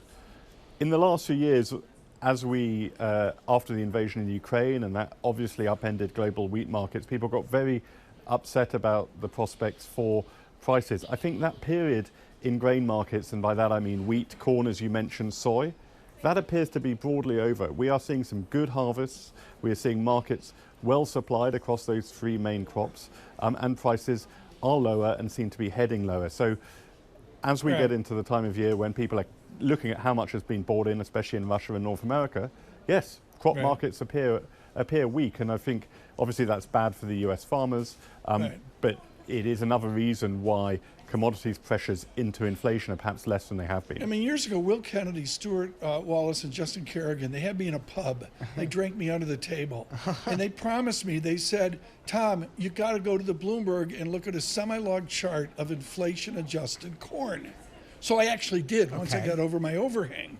And Will Kennedy, it's amazing, back to the 70s, corn inflation-adjusted is $10 a bushel in today's dollars. And now it's just absolutely cratered. Tom, do Will and the boys play that game when they're drinking their Guinness where they have to take the first sip and it has to be the level has to be below the crest and the top of the Guinness word? It's a big game out there. I know Will and his guys play that. Will, am I wrong? Do you guys not do that out there at the end of every workday? I think it's not something I've done for a while. I think I could still manage it, though. at least since July. Will Kennedy, thank you so much. Driving forward thank you, Will. All of our world-class commodity coverage. I can't say enough. But we're going to do more about this, particularly for all of you in Midwest America, the agricultural states of the South, and the Valley, of course, in California. It's amazing and unspoken by the elites in the East, what we're seeing in the softs. I promise we'll do much more on that as we get into autumn. The corn chart, I got to redo the math on it. It's so outrageous, but it's really, really something to see the real value of corn and wheat going into next year. Damian, thank you. Seigniorage. Are you with me tomorrow? I am. I'm going to be. I think I'm coming in about 8:30. I think just for okay. A quick hit. I didn't know. Just to hang out. Oh, you just couldn't hang out tomorrow. Yeah, Sweeney's back tomorrow. Okay, Sweeney's that's back. good. Yeah, That's good. Of only course, had tickets for one day at the US Open, I guess. Tennis, box. Yeah, tennis coverage, and all that. Red and green on the screen. We're featuring girls from Nashville today. Michelle, have a great day. And see, where are we here? The VIX 16.30. From New York City on YouTube, subscribe to Bloomberg Podcasts, Bloomberg Surveillance.